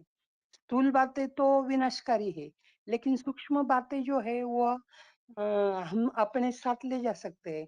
तो भगवान अभी ये सब जो हो रहा है ड्रामा में, सुनिश्चित समय पर विनाश भी होने वाला है, लेकिन विनाश के पहले अपने आत्मा के अंदर स्थापना करने के लिए भगवान आया है। भगवान अभी जो काम कर रहा है, तो वह मानसिक सृष्टि पैदा कर रहा है। जो बोला है ना, प्रजापिता ब्रह्मा के द्वारा भगवान ने मानसी सृष्टि रची, ये गीता में आया हुआ है। तो अभी भगवान का यह कार्य जो है वह चैतन्य में चल रहा है, भगवान चैतन्य में आया हुआ है। और जो भी आत्मा इस ज्ञान को सुनकर भगवान के एडॉप्शन में आ जाएंगे, प्रजापिता ब्रह्मा कुमार कुमारी कहलाएंगे, तो वो जरूर वारसदार बनेंगे, फिर यज्ञ सेवा के भी लिए निमित्त बनेंगे। और आगे चलकर अनेक जन्मों के लिए भी, जैसे आज आप सुखी है, ऐसे 21 जन्मों के लिए भी सुख का शांति का वर्त आपको मिलेगा। तो ऐसा तो नहीं कि भगवान की जरूरत नहीं है, क्योंकि अभी भगवान के समय के अनुसार 5000 सृष्टि का चक्र पूरा हो गया है। उनके अनुसार ही जिसने धरती बनाई है उसका आदि मध्य अंत वही जानने वाला है। तो उसके अनुसार तो समय खत्म हो जाने जा रहा है। तो अभी का समय है, जैसे आप बैंक बैलेंस कर रहे हैं या स्थूल कोई बैलेंस कर रहे हैं, तो आपको भी ये आत्मा के अंदर का बैलेंस करके रखना है, ताकि आगे चलकर आपको कोई दिक्कत ना हो। तो भगवान तो जरूरी काली है। माता जी को बोलने नहीं दिए अभी तक, हाँ हाँ जी। जैसे तो कलयुग मिल चल के रहा है। पूरा करना है तो ये। हाँ जी। जैसे कलयुग चल रहा है, तो कलयुग तो सभी के लिए चल रहा है, चाहे वो धनी हो, चाहे सारे सुखों का जो ये लगाते हैं, मतलब चैलेंज देते हैं कि हमारे पास सारे सुख हैं, हमको आवश्यकता नहीं है। तो कलयुग में जिस तरीके के दुख चल रहे हैं वो सभी के लिए, जैसे नोटबंदी हुई तो सभी के लिए हुई, कोविड आया तो सभी के लिए आया। तो ये सारी समस्याओं से तो उनको भी जूझना पड़ता ही है। तो माना कहने का भाव है, किसी को तन का दुख है, किसी को धन का, किसी को मन का, किसी को जन्म का। और जन्म जरा मृत्यु, माना चाहे कोई कितना ही अमीर हो, तो जन्म देते समय माँ को दुख नहीं होगा ये असंभव है। बुढ़ापे में कोई बीमारी नहीं लगेगी, इसका भी कोई गारंटी नहीं है। और मृत्यु पाते समय कैसी कैसी बीमारियों से शरीर छोड़ते हैं, और कई बार तो ऐसा रहता है कि कोई बीमारी बरसों बरस चलती है, बेड पे पड़े रह जाते हैं। तो इन बातों को हम बताते हुए बता सकते हैं। उसके अलावा जैसे हम उनसे उनके परिचय के बारे में भी पूछ सकते हैं। जैसे आज अगर, जैसे बाबा बोलते हैं ना, अंधे को अंधा नहीं कह सकते, लंगड़े को लंगड़ा नहीं कह सकते। आज जब हमें अपने बारे में कुछ भी नहीं पता, जैसे मैं कौन हूँ, कहाँ से आई हूँ, क्यों आई हूँ, कब वापस जाना है, कहाँ वापस जाना है, जब ये ज्ञान ही नहीं है, मतलब जैसे पागल होता है, उसको अपने बारे में कुछ नहीं पता होता है, तो उसको पागल कहना ठीक नहीं समझते हैं। लेकिन आज सामान्य व्यक्ति भी एक दूसरे को बोलते हैं पागल है क्या, छोटी सी बात में भी समझ में नहीं आती। तो वास्तव में जब हमें अपने बारे में कुछ पता ही नहीं, सृष्टि चक्र के बारे में पता ही नहीं, माना सृष्टि के आदि मध्य अंत का ज्ञान ही नहीं है, तो हम पागल नहीं हुए तो क्या हुआ। और स्वाभाविक है कि अगर हमें पूरी जानकारी नहीं है, तो आज नहीं तो कल हम एक चक्रव्यूह में फंस जरूर जाएंगे। चक्रव्यूह का ज्ञान होना भी जरूरी है, ताकि हम समस्याओं से बाहर निकल सकें। समस्याएं, चलिए आपकी पास्ट लाइफ अच्छी रही है, लेकिन फ्यूचर की गारंटी दे सकते हैं क्या? नहीं दे सकते हैं। तो उसके अलावा जो प्राकृतिक आपदाएं हैं, ये तो न बच्चा देखती है न बूढ़ा देखती है, सभी को अपने चपेट में ले लेती है। इसके बारे में बता सकते हैं। और जो हम जमा करते हैं, जैसे बैंक की बात है, तो बैंकों में इनके, चाहे देशों में चाहे विदेशों में, उनका धन पड़ा है, जिसको सोचकर रख कर सोचते हैं कि हमारी 7 पीढ़ियां खाएंगी। तो कई बार भूकंप में तो बैंक भी चले जाते हैं और सारे के सारे परिवार तहस नहस हो जाते हैं। तो उस धन का फिर आपका क्या होगा? वो धन आपके, या तो धन आपके पास नहीं रहेगा, या आप अपने धन के पास नहीं रहेंगे।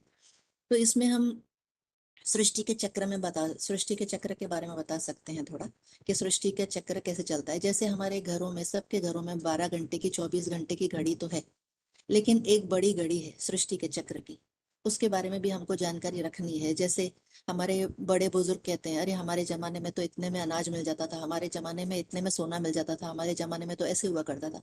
इसका मतलब है समय तो बदल ही रहा है ना। तो उस समय को समझने के लिए हम आगे की तैयारी कैसे रखें, उसकी जानकारी होनी बहुत जरूरी है, जिसके लिए श्रीमद् भगवत गीता में भी आया है योगक्षेमम वहाम्यहम्। माना भगवान से जुड़ना जरूरी है, भगवान को जानना जरूरी है, ताकि हमारा फ्यूचर हम सेव कर सकें। उसके अलावा जो मन है, मन तो सभी का चंचल है। मतलब जितने ज्यादा साधन हैं उनका मन ज्यादा चंचल है कि उनकी उनकी बुद्धि उतनी बिखरी हुई है। तो मन का सुख क्या होता है, इसका हम उनको बता सकते हैं। जैसे आज जो भी वो सुख साधनों के आधार पर सुख भोग रहे हैं, तो वो तो आधारित सुख है, माना कोई वस्तुओं पे, वैभवों पे, व्यक्तियों पर निर्भर है, लेकिन ये आज हैं कल नहीं रहेंगे। तो उस आधार पर भी बता सकते हैं कि ये जो अल्प काल के हैं, ये तो जैसे हमने कोविड काल में भी देख लिया, जैसे किसी घर का व्यक्ति कोविड में गया तो उसकी बॉडी को भी घर नहीं लाया गया, अंतिम संस्कार उसके कैसे हुए पता नहीं। यहाँ तक कि हॉस्पिटलों में कोविड के मरीजों का या कोविड जिनको नहीं भी हुआ उनके अंग निकाल दिए गए और उसको एक बिजनेस बना दिया। कहने का भाव है कि बहुत सारी प्रॉब्लम्स है जो हम अपने मध्य में रहकर अंधे होकर समझ रहे हैं कि हम सेफ हैं, लेकिन ये प्रैक्टिकल नहीं है। इसको प्रैक्टिकली समझना हो तो आइए हमारे यहाँ ज्ञान लीजिए, और नहीं तो 7 दिन का आप नहीं कर सकते हैं तो आप 1 दिन करके देखिए, आपको स्वतः ही समझ में आ जाएगा कि हम कहाँ हैं, हमको क्या चीज की जरूरत है, और जो हमारे पास है वो कितना, उस पे हम कितना निर्भर करके शांत रह सकते हैं, सुखी रह सकते हैं। ओम शांति। ठीक है, अभी हाथ नीचे किए हुए हैं सभी के, और आपको कोई भी श्लोक का शब्द बताया जाएगा। उस शब्द को आपको श्लोक पूरा करना है, और वो श्लोक संदेश देते समय जनरली आप किस प्रसंग में बता सकते हैं वो आपको स्पष्ट करना होगा, 1-2 वाक्यों में, लंबा उत्तर नहीं, ताकि 4-5 प्रश्न हो सके 5 मिनट में। सबसे पहला श्लोक का शब्द है परिप्रश्नेन सेवया। श्लोक पूरा कीजिए और प्रसंग स्पष्ट कीजिए। परिप्रश्नेन सेवया, श्लोक पूरा करना है, ये जरूर ध्यान दीजिए। हाँ बहन जी, ओम शांति।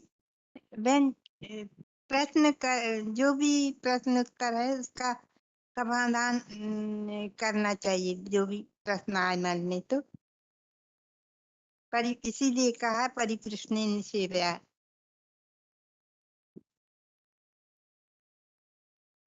श्लोक तो पूरा नहीं किए माताजी आप। श्लोक क्या? हाँ जी, आगे बताइए। श्लोक है तद्विधि प्रणिपातेन परिप्रश्नेन सेवया उपदिच्छन्ति ते ज्ञानम ज्ञानिनम तत्वदर्शिनः। इसका अर्थ है कि ईश्वरीय ज्ञान को परमादर पूर्वक प्रश्नोत्तर पूर्वक समझ लेना चाहिए। इसके लिए जो आध्यात्मिक विश्वविद्यालय के ज्ञानी जन आपको समझने में मदद करेंगे। ठीक है, तो श्लोक का भावार्थ तो हो गया, लेकिन प्रसंग बहुत सारे व्यू से स्पष्ट कर सकते हैं। हाँ, ये कि इसका आंसर ये है कि कोई भी आपको ऐसा दुनिया में आपका जो जीवन है, कोई का जो जीवन है उसका व्यक्तिगत जिस भाव से गुजर के आता है उसका एक अनुभव रहता है। उस आधार से उसको प्रश्न उठते हैं, उसको जीवन में कंफ्यूजन आते हैं, तो उसका समाधान उसका प्रश्न पूछ करके उत्तर लेना चाहिए। वैसे ईश्वरीय ज्ञान समझने के लिए जो 7 दिन का कोर्स बना हुआ है उसको समझना है। समझने के बाद प्रश्नोत्तर पूर्वक अपना मन का जो प्रश्न है वो हल कर लेना चाहिए, और इसका प्रश्न का उत्तर जो ज्ञानी जन ब्राह्मण बने हैं, परमात्मा से पहले पढ़ाई पढ़ चुके हैं, पुराने हैं, उनका आधार से लिया जा सकता है। हाँ बताइए महासमुन। तद्विद्धि प्रणिपातेन परिप्रश्नेन सेवया उपदिख्यन्ति ते ज्ञानम ज्ञानिनम तत्वदर्शनम।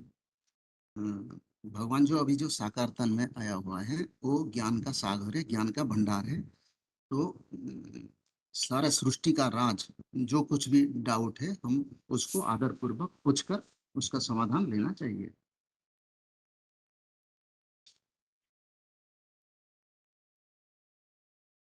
बाबा इस प्रसंग में बताते हैं ना, जैसे मुरलियों में बाबा ने खास मुकर्रर तनधारी के लिए हिसाब से ये बात बोली है कि ईश्वरीय ज्ञान ऐसी चीज है, जैसे और जो सभाएं है उसमें प्रश्नों का उत्तर नहीं मिल सकता है, लेकिन ईश्वरीय ज्ञान में हर तरीके से हर प्रकार का समाधान मिल सकता है। इस तरह से भी स्पष्ट किया जा सकता है। ठीक है, आगे फिर से हाथ नीचे किया है और अगला प्रश्न है, मृत्यु संसार सागरात। जनरल संदेश में किस प्रसंग में श्लोक स्पष्ट कर सकते हैं, ये आपको जरूर बताना होगा। मृत्यु संसार सागरात।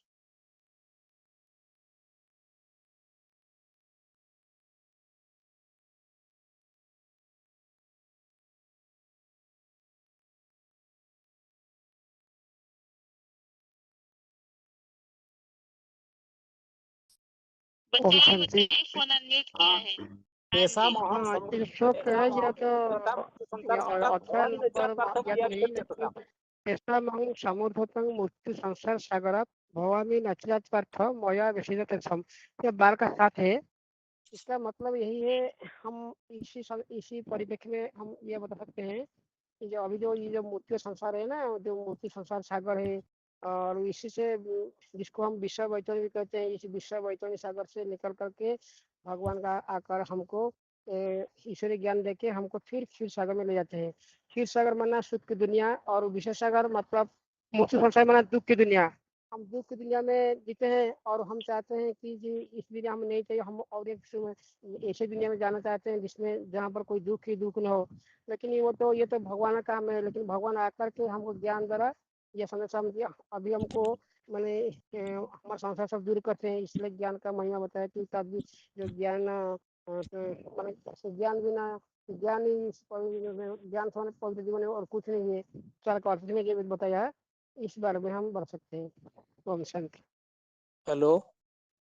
हाँ जी, हाँ हाँ, जी। दूसरा दूसरा भी एक शुल्क है, वो तो है अश्रद्धानां पुरुषा धर्मस्य परंतप अप्राप्यमा निवर्तन्ति मृत्यु संसार वर्तमनि। ये जो मृत्यु संसार मार्ग है, कृष्ण गति, जो उल्टा रास्ता उल्टा सीढ़ी चढ़ के आए द्वापर से, तो आज हम सब मनुष्यात्मा दुर्गति में फंसे हुए हैं।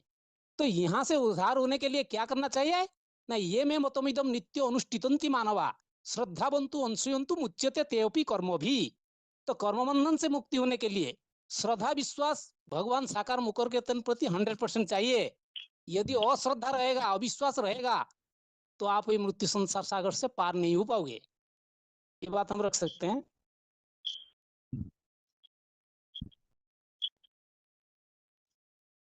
ठीक है,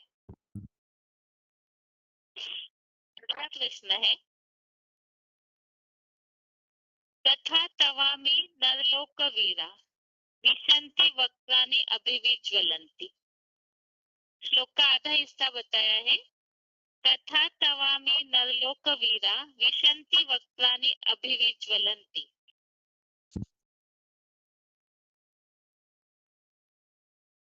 11वां अध्याय बताया,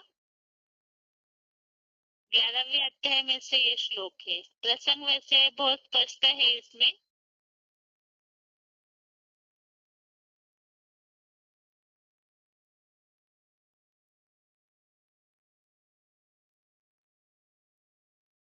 बताइए, 4783 बताइए, कोई हाथ नहीं उठा रहे हैं।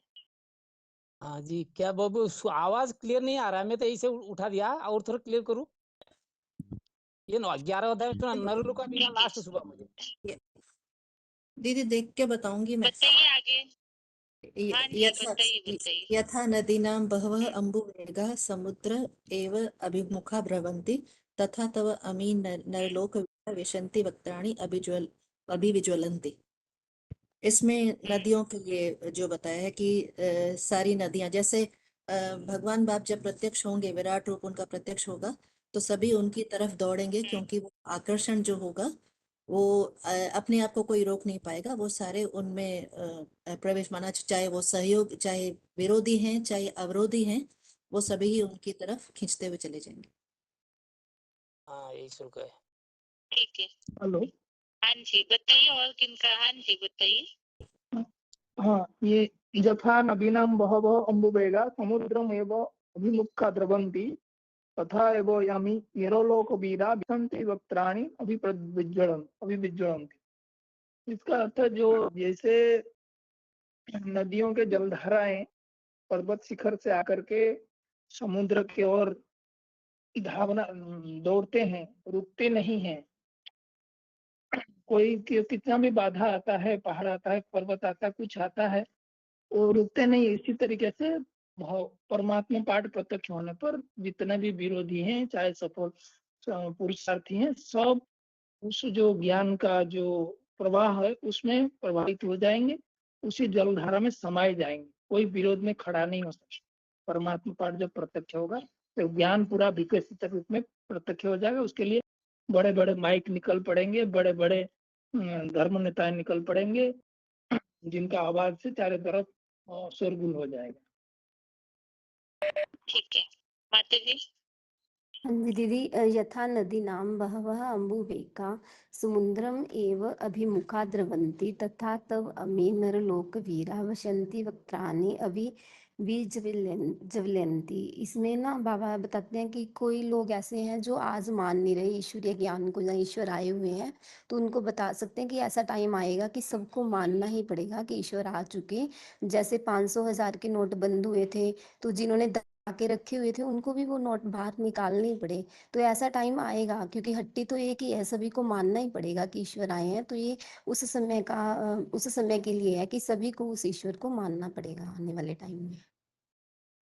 ठीक है ठीक है, अगली बार के लिए और संदेश के हिसाब से रेडी करके रखिएगा। इसी तरह से अलग अलग टॉपिक आपको दिए जाएंगे और ऑन द स्पॉट आपको उसी समय उस टॉपिक के लिए बोलना होगा। इस हिसाब से भी सोच के रखिएगा। अभी आज के लिए गीता क्लास यहाँ ही पूरा करते हैं। ओम शांति।